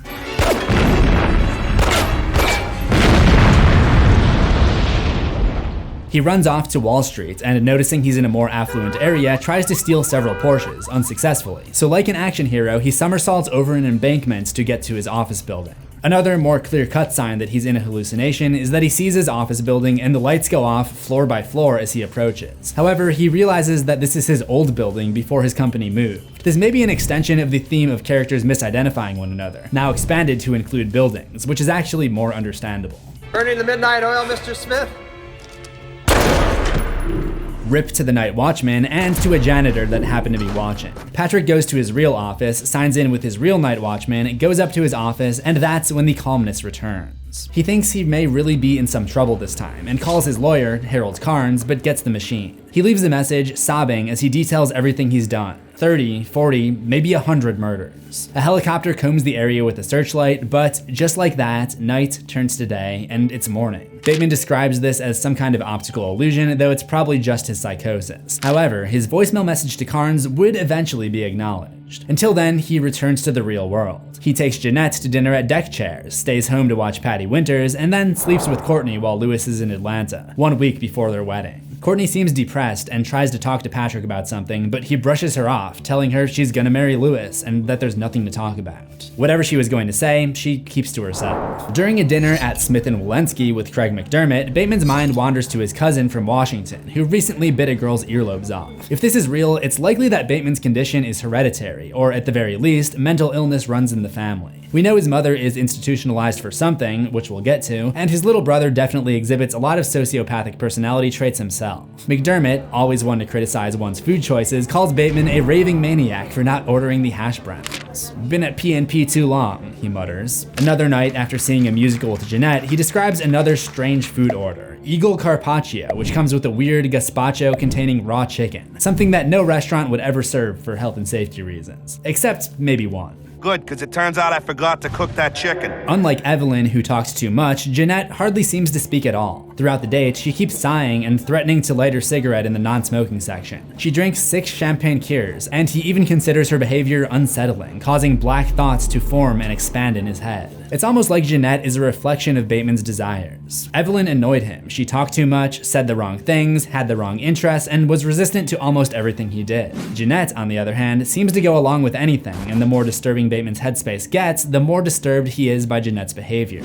He even tells her to get a water when she's thirsty instead of more champagne. The following month, Patrick has a rare visit with his mother in the mental institution Sandstone. At least, I assume this takes place in December, because his mom asks him what he wants for Christmas. Patrick is under the impression that it's mid-April. I'm not really sure either of them can be trusted to correctly relay the dates. However, the previous events definitely took place in November. Courtney told Patrick to have a nice Thanksgiving, and we've not yet reached the chapter titled End of the 1980s. At first, it's unclear why he visits his mom. He doesn't seem to care about her at all, but throughout the encounter, he takes note of all the things he's bought her. It's likely that he's visiting to give her gifts, another win that he can hold over Sean. The next time we hear from Patrick, he claims that 161 days have passed since his night at Paul's apartment with the 2 escort girls. That puts us somewhere in February or March of the year 1990. That is, if you want to believe that he has his bearings when he says 161 days have passed. I'm gonna take his word for it this time because it's raining, and rain during March in New York makes sense. Plus, we don't really have anything else to go on. With no word of any bodies being discovered in any newspaper, he gets curious and starts asking peers if they heard about 2 mutilated women in Paul Owen's apartment, which is absolutely hilarious to inquire about. He's practically begging to get caught, but nobody will throw a suspicious glance in his direction. Of course, given my theory that Paul's death was only a fantasy, he never would have acquired access to Paul's apartment, which means he never would have brought the girls there. That was also a fantasy. This is backed up by the fact that when he checks back in 161 days later, the building looks different and the keys no longer fit, maybe because they never did. A doorman lets him in anyway, and he goes up to an apartment in the midst of a real estate showing. He notices the blinds are different, but the furniture is the same, and there are bouquets of flowers all over the apartment which he can smell. Could this be proof that he actually did kill Paul, and the realtor is using the flowers to cover the stench left behind by the bodies of the escorts? Or is that overthinking it? It is normal to want the apartment you're trying to sell to smell good. The realtor tells him that Paul does not live there, but she realizes something that causes her to tighten up. Perhaps most suspiciously, this happens. You saw the ad in the Times? No. Yeah. In the Times. There was no ad in the Times. I think you should go now. This is the most compelling evidence that the murders are actually real. However, I'd make the counter-argument that Patrick's behavior is just unnerving in general, and she probably felt uncomfortable with him just showing up out of the blue and snooping around. She tells him not to come back and watches him all the way back to the door. In the elevator, the smell of roses is overpowering, which symbolizes Patrick seriously feeling the paranoia of getting caught for the first time. But that doesn't stop him from slicing up 3 more women and, according to him, storing their private parts in his gym locker.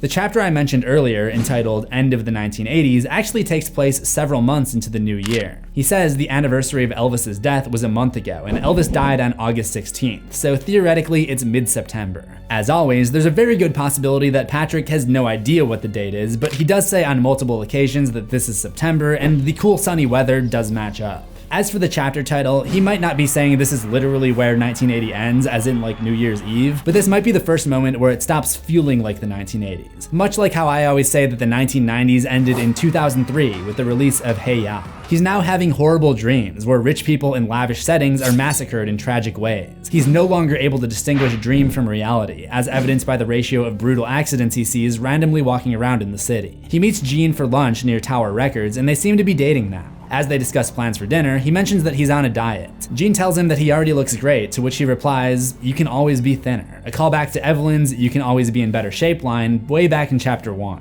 Somehow it seems that he's still holding a grudge against Evelyn. Jean tells him they don't have to go out to dinner if it's going to ruin his willpower, and he admits he's not very good at controlling it anyways, which has got to be the understatement of the year. Over coffee, he tells her a story about a Wall Street guy he saw marking up a wall in the bathroom who wrote, "Kill all Yuppies." Earlier, I talked about how the Yuppie lifestyle was already growing out of fashion in the eyes of the crowd at Club Chernobyl, and now it appears that even Wall Street people are sick of the fad. If the date is September 1990, that means we're only 7 months away from that Yuppie-dumb obituary being published in Time magazine. Bateman has modeled his entire lifestyle around being hip and rich, but that's about to go out of style, which can't be good for his mental stability. As usual, Jean doesn't seem to care about any of that. She tells him that they need to talk about something, and anyone who's ever heard those words knows what comes next. She thinks she's in love with him, and he gives her very mixed signals in return. Usually he's much more direct with women, which could mean that he really does feel something for Jean, but just doesn't know how to deal with that. Jean is worried that he's disappointed in her for confessing her love, but he secretly thinks that he could never be disappointed because he no longer finds anything worth looking forward to.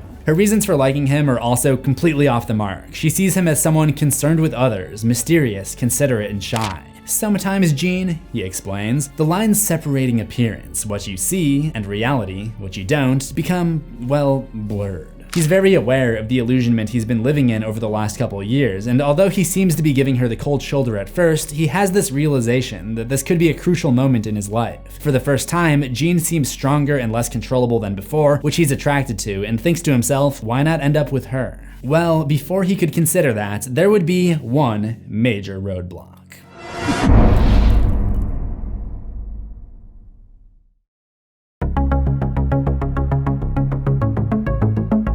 Sometime after he turns 29 in October, Patrick Bateman gets some news from Jeanette. She's pregnant, something that's kind of surprising because he's been very particular about contraception in the past. On December 20th, they argue about if they should carry forward with the pregnancy, which results in Jeanette getting a black eye. The next day, he gets his way, and Jeanette is sobbing the entire car ride to the abortion clinic.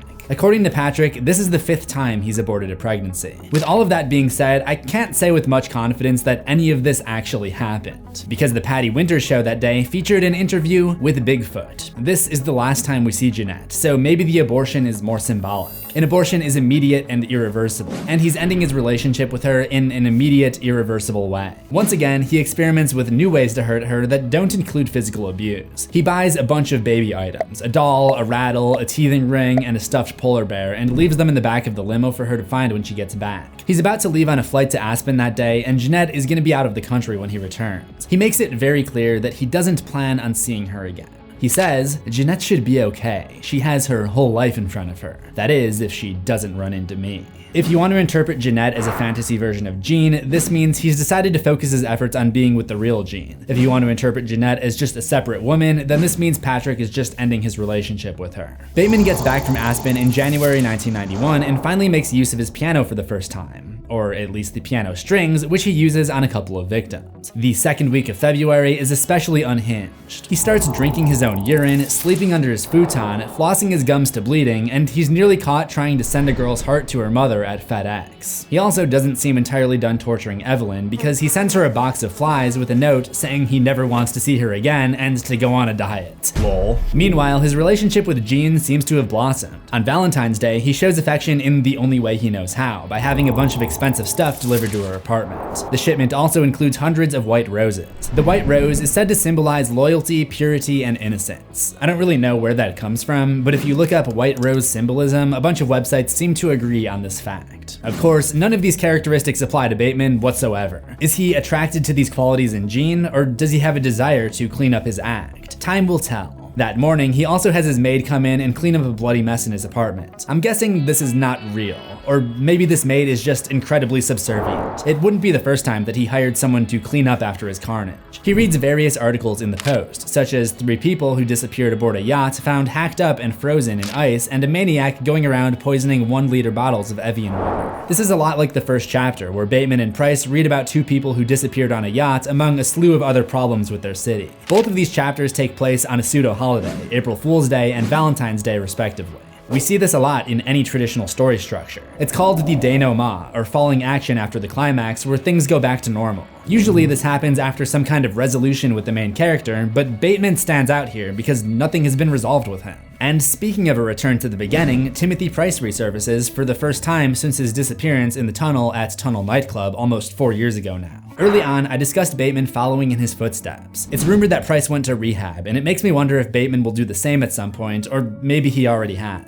Price visits him in his office and has a smudge on his forehead that Bateman assumes is a hallucination. However, in 1991, the Catholic holiday Ash Wednesday was the day before Valentine's Day, so it's likely that this smudge was actually just leftover ash. Ash Wednesday is the day that Catholics give up something that they love. Maybe Price has decided to give up his use of drugs. When asked where he's been, he says that he's been back for a while, but he moved companies, a callback to his complaints about his pay in the first chapter. One day, after feeding portions of brain matter to dogs in the park, he passes by Al, the hobo that he supposedly blinded in 1988. He's holding a sign that reads, "Vietnam vet blinded in Vietnam." This would suggest that he was already blind and Bateman's assault on him was just imaginary. However, when Bateman goes up to him and whispers, "You never were in Vietnam," the man pisses himself and begs him not to hurt him. We're constantly being shown conflicting evidence towards the validity of Patrick's outbursts. To top it all off, the Patty Winters show that day features a Cheerio being interviewed for close to an hour, and Patrick buys a chocolate bar that he claims has a bone in it. One evening, Bateman goes to a new club called World's End with Jean and another woman named Nina, when he finally runs into his lawyer, Harold Carnes. The two have not spoken since Bateman's unhinged voicemail confession. When he brings it up, it becomes clear that Carnes has, like many others, mistaken him with someone named Davis, and he thinks the whole thing is a joke. He doesn't even believe that Bateman would be capable of killing Paul Owen, or even picking up an escort, because he sees him as too much of a goody-goody. Carnes thinks that Evelyn was the one to dump him, and when Bateman insists that the murders really did happen, he refuses to believe.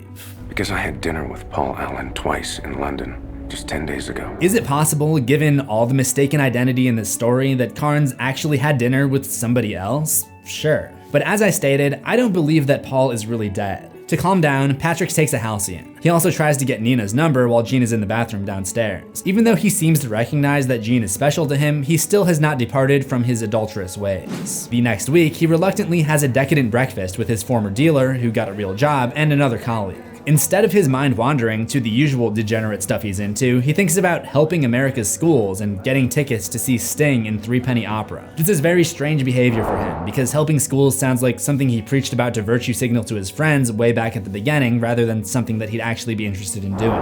And not long ago, he thought that Jeanette deserved to get an abortion because she thought Sting was cool. Is Patrick starting to gain some sensibility back? He finds himself reading the paper as he listens to his Walkman in a taxi, just like he did back in chapter 1, but the cab driver keeps looking at him funny. Then, the driver locks the doors and speeds down the highway, accusing him of being the guy who killed a fellow cabbie named Solly. This could be the driver that Bateman took out before that big Manhattan chase scene. Perhaps parts of that scene were real. Ironically, he's finally been correctly identified, and it's by a nobody. The cab driver is holding a gun and robs him of his Rolex watch, his wallet, and his expensive sunglasses, knowing that he can't go to the police, otherwise the driver will just rat him out. There is no reward for turning in Bateman, so he's able to steal his stuff without repercussion. This is the first consequence that Patrick has ever paid for his actions, and it isn't much. However, he does lose his expensive material possessions, which are part of what makes him feel powerful. Before speeding off, the cab driver calls him a yuppie scumbag, which makes Bateman choke up a sob. He's supposed to have power over blue-collar people like a cab driver. All in all, the emotional damage to Bateman's ego probably ends up being the worst part of this ordeal for him. His insurance pays for a new gold Rolex, but his mind continues to deteriorate. He believes his ATM machine is speaking to him with weird messages, and a park bench followed him home for 6 blocks and spoke to him. He spends the morning making a necklace out of a girl's vertebrae and wearing it to watch adult tapes. But he still returns to his usual debauchery. One Friday, a group of guys including Price, McDermott, Goodrich, and Farrell go back to the first bar that we ever saw Bateman go to, Harry's. And American Psycho comes to a close with the guys debating where to get dinner reservations as everyone bombards Bateman with questions of men's fashion and other useless topics that he's made himself an expert in. He wonders if he's become a fitness junkie, certainly an ironic thing for an actual junkie to be worried about. His favorite group is now the Talking Heads. It's a relatively normal topic on the Patty Winters show. Does economic success equal happiness? The answer from the guys is a resounding definitely, even though there's been no shortage of scenes lately with Bateman crying and depressed. We see him lose track of the calendar once more when scenes from President George H.W. Bush's inauguration come on screen, which Bateman thinks was earlier in the year. The inauguration took place in January 1989, and it is now early 1991. He also says he's 27 years old, even though he's 29 now. I think I'm gonna say the same thing. I got scammed out of 2 years during COVID. They debate the pros and cons of President Bush, and conversation eventually shifts to work. The Fisher account is no longer the hot commodity, now the guys are more interested in the Shepard account. He sees someone who looks like Marcus Halberstam paying a check.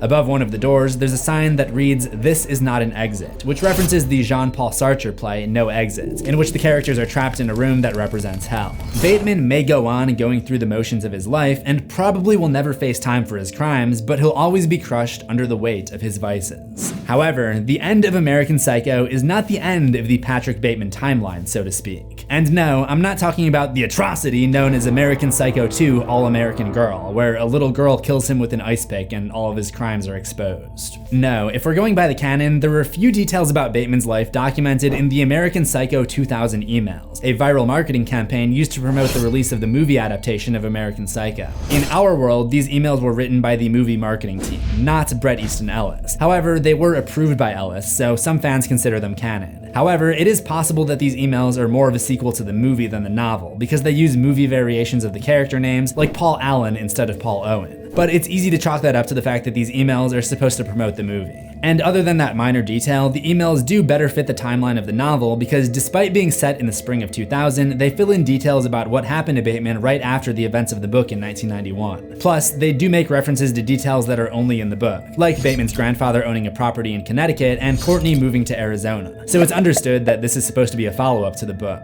The emails describe Jean being there for Patrick at his lowest point, and by fall of 1991, she is pregnant with their first child. Even if it wasn't her initial intention to date Patrick for his money, she does grow accustomed to being rich pretty early on. At some point, they do get married, and in early to mid 1992, at the age of 30, Patrick Bateman would become a father.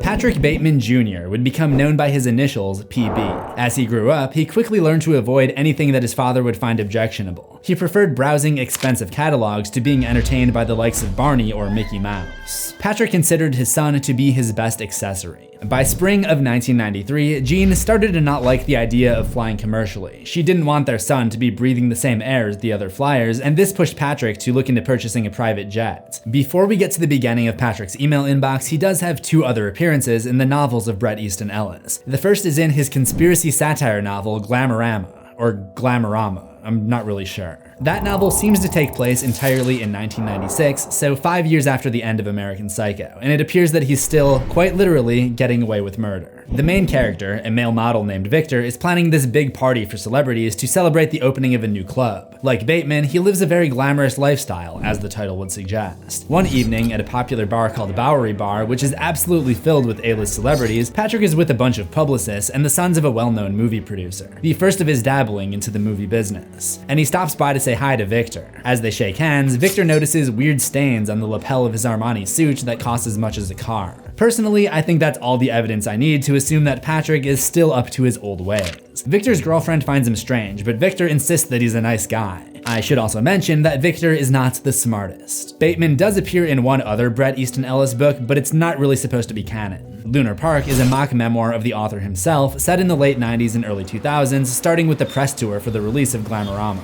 There are portions where Ellis interacts with his own characters, so this most likely takes place in the real world, not the Bret Easton Ellis verse. There are little information bits in the emails that fill the 2-year gap between Glamorama and the main events of the American Psycho 2000 emails. In 1998, he left Jean and moved to a new apartment because he felt he needed a change. He ends up in a sky mansion in Central Park West, 3 floors with his own gym, sauna, spa, and media center. He considers this time away from Jean to be the most pleasant time of their relationship. He also makes getaways to a luxury hotel on the French Riviera and teaches PB to swim, dive, and water ski at the same pavilion where he learned each of these skills as a boy. At the beginning of the new millennium, Patrick is 38 years old and PB is 7. By this time, Patrick has gotten much richer than he was in American Psycho. He has his own private jet called the Falcon 50, and he has all the latest in Naughty's communication technology, such as the satellite phone. Truly cutting edge. He no longer works at Pierce & Pierce. There was some kind of issue, and he explains it was better for all parties involved if he quietly left. I'd assume he just does investment banking on his own now. Despite that, he still has a new greatest rival, a billionaire from the Midwest named Davis Ferguson. He loathes Ferguson because he has stocks in a silica mining company that Bateman would like for himself. It's Paul Owen and the Fisher account all over again. Bateman has hired spies to keep tabs on Ferguson for the time being. Patty Winters seems to have gone off the air, but Bateman has found other talk shows to watch. He does not like modern music. The emails consist of personal journals that seem to be to himself and communications with a therapist named Dr. M, who has been hired to do virtual Therap-e sessions. He thinks that having gone to therapy will help him in his custody battle over his son. Bateman clearly doesn't care what the doctor has to say about him and has instructed him to shut up and follow Patrick's agenda during their virtual sessions. Dr. M doesn't think this will be helpful and questions the ethics of it, but Bateman replies, "Do you want the money or don't you?" And Dr. M has no further concern. The main issue in the divorce proceedings is that Jean wants $189,000 per month in alimony, which Patrick finds ridiculous because she grew up in a $40,000 house. Patrick sends Dr. M to try to get information from Jean that could be used in the trial. As for friends and associates, Patrick has hired Marcus Halberstam to do something overseas in order to get away from New York after some, quote, unpleasant innuendo about Paul Owen attached itself to him. Surprisingly, Lewis Carruthers is back. After getting divorced from Courtney, Patrick found that Carruthers was useful at sucking valuable information out of media and entertainment figures and decided to make use of it.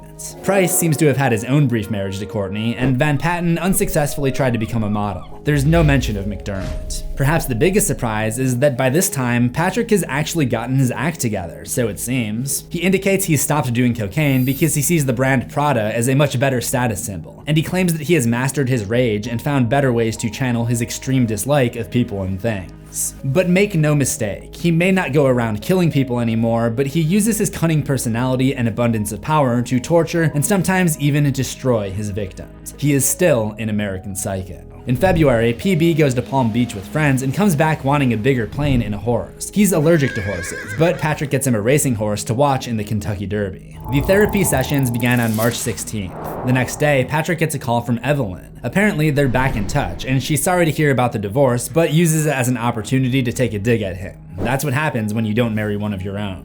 On the 24th, he meets her for lunch at the Carlisle Hotel, where she's living now. He's hungover from partying the previous nights. Some things never change. She shoots her shot, telling him that she hasn't had a good time in 3 years. Patrick isn't surprised by this, given that all of her husbands were gay. And no, we don't know how many husbands she had. However, she gets upset and throws a Caesar salad at him. It crashes to the floor, and when he sees croutons, he leaves, telling her he can't have them due to his diet. Another major development for Bateman is that the 1990s seem to have cured him of his homophobia. He's friends with a gay multi-billionaire named Simone de Reveney. On March 28th, while aboard Simone's 200-foot boat, they plot against Davis Ferguson and joke about getting an even bigger boat when it's all over. Later, he eats lunch with Lewis Carruthers, who is now out of the closet. Patrick has been using Lewis to spy on Ferguson's son, who goes by Terry Davis, and is also gay. Though, I'm not sure Carruthers knows he's a spy, but Bateman is using him to get information. Ferguson was the country's largest owner of silica mines, but the government tried to break up his monopoly in the 80s, so he sold the majority of the stocks to an offshore entity, secretly making his son Terry the chief beneficiary of the offshore company. So Terry has no idea how rich he is, and Ferguson must never let anyone find out, otherwise he's going to jail. Terry is also broke now. His father stopped giving him money after his 10th trip to rehab. Because of this, when he received a lunch invite from the multi-billionaire Sean and Bethany on March 31st, he accepted, and Bateman watched the entire encounter from a nearby table. Simone handed him an envelope proving that Terry is the legal owner of the Trey Corporation, which is worth $2 billion. The next day is April 1st, the 12-year anniversary of the beginning of American Psycho. Evelyn calls and tells him she's now being sued by a maid who slipped on an anchovy from the salad that she threw at Bateman. He doesn't seem too interested in talking to her, but there's a noticeable difference in how he treats her. He no longer blows up his unwanted relationships like he did in his 20s, and he's clearly becoming more sly about destroying his enemies.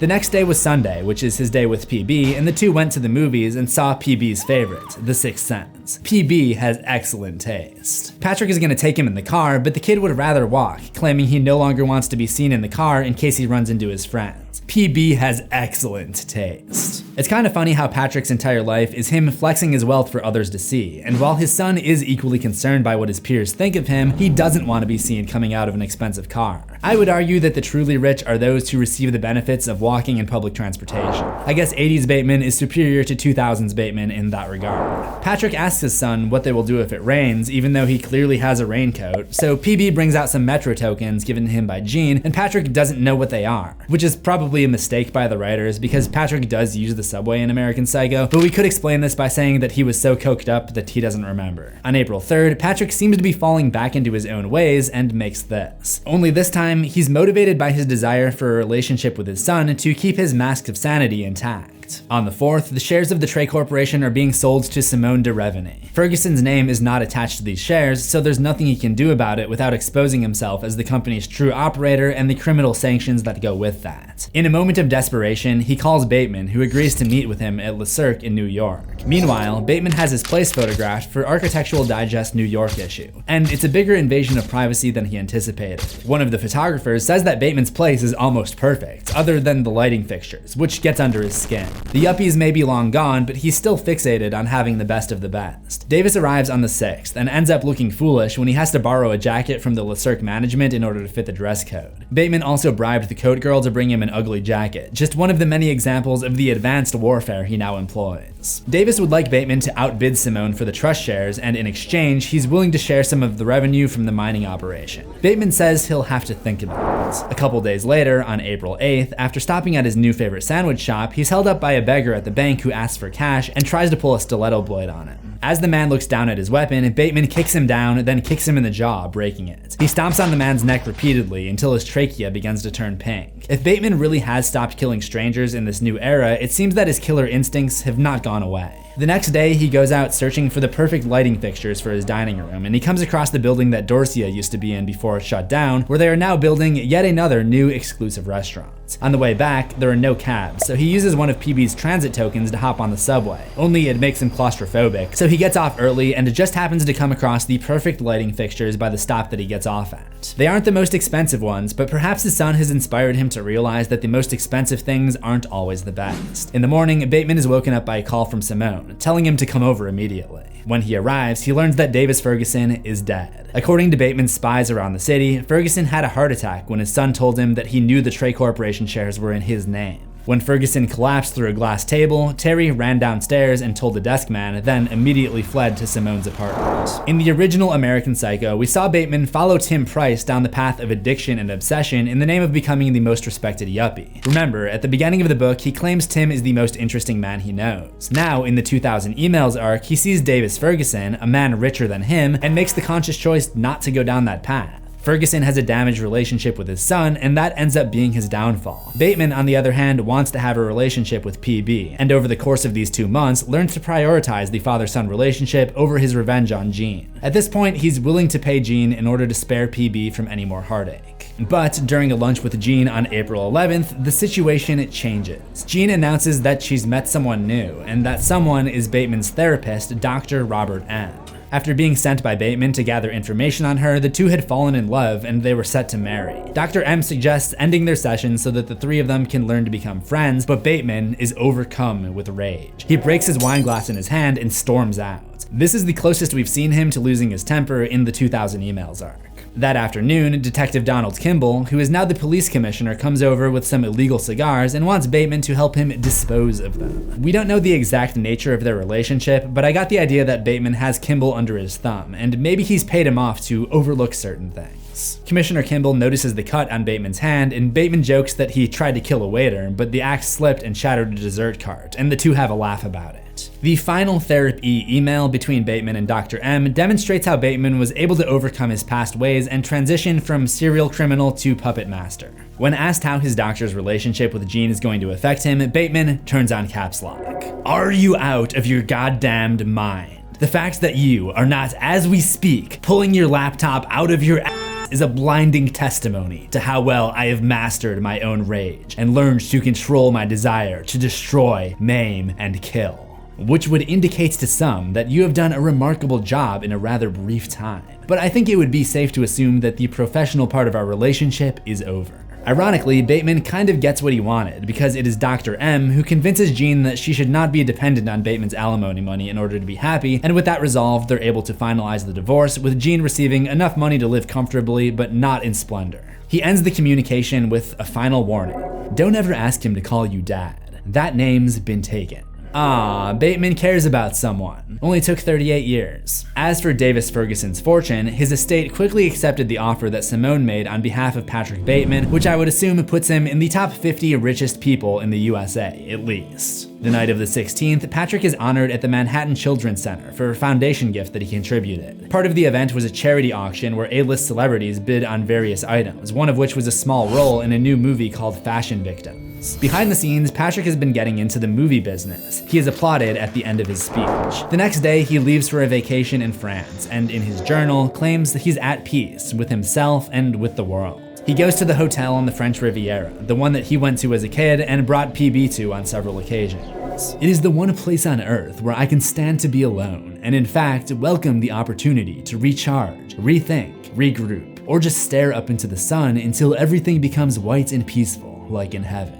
I don't recommend anyone try the stare into the sun part. It's implied that this is the coping mechanism that he's found to recharge, and it doesn't involve torture or the end of someone's life. On the plane, his steward asks if he'd like to watch a movie, and he puts in the newest release from one of the film companies that Bateman has acquired. It's described as follows. The film begins with the sounds of a harp being gently plucked as drops of red fall slowly into a sea of white. You may recognize this as the opening of the film adaptation of American Psycho, which came out April 14th, 2000, 3 days before this plane ride to France. I would assume the in-universe version of the movie is different from American Psycho in our world, kind of like how the Stab movies are not the exact same as the Scream movies. In this case, they probably changed the names of people a little more than just changing Paul Owen to Paul Allen so that nobody would notice the similarities.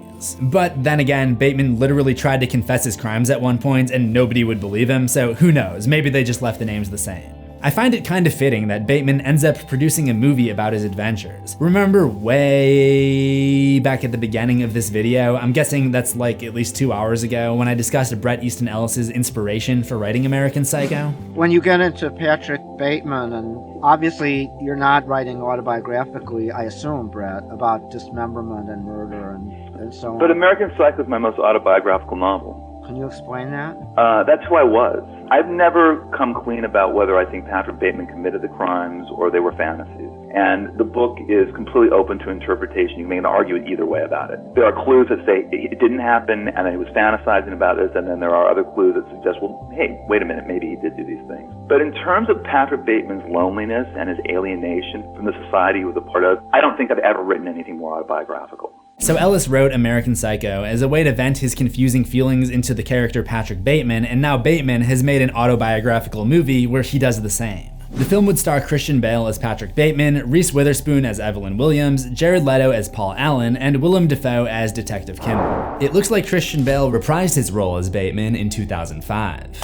Oh wait, no, that's Batman, not Bateman. If he ever writes a memoir, he should definitely title it From Bateman to Batman. Patrick Bateman is the ultimate example of what happens when a consumer gamifies materialism. The deeper he delves into the lifestyle he wants to portray, the further his mind becomes lost. With no self-worth outside of his money and his image, he hits rock bottom when the yuppie trend dies out in 1991. Despite blowing up all of his relationships, his secretary Jean is there for him, and together they have a child. And after getting back on his feet and gaining control over his vices, he realizes that he does have someone he actually cares about. As I stated, I do think that some of Bateman's crimes were real, so it's not exactly a perfect happy ending because the killer gets away, but as the author stated, it's really up to you to decide where you stand on the issue. Let me know your thoughts on that, the whole Jean versus Jeanette thing, the canonicity of the emails, and any other theories that you have in the comments. And with that, we've reached the end of this tape, but there are many other horror villain timelines like John Kramer, Michael Myers, and Valak that I have analyzed. Just check out that playlist on the left. Remember to subscribe to CZsWorld for new horrors every week, ring the death bell and select all notifications, and I will see you in the next one. Assuming we both survive.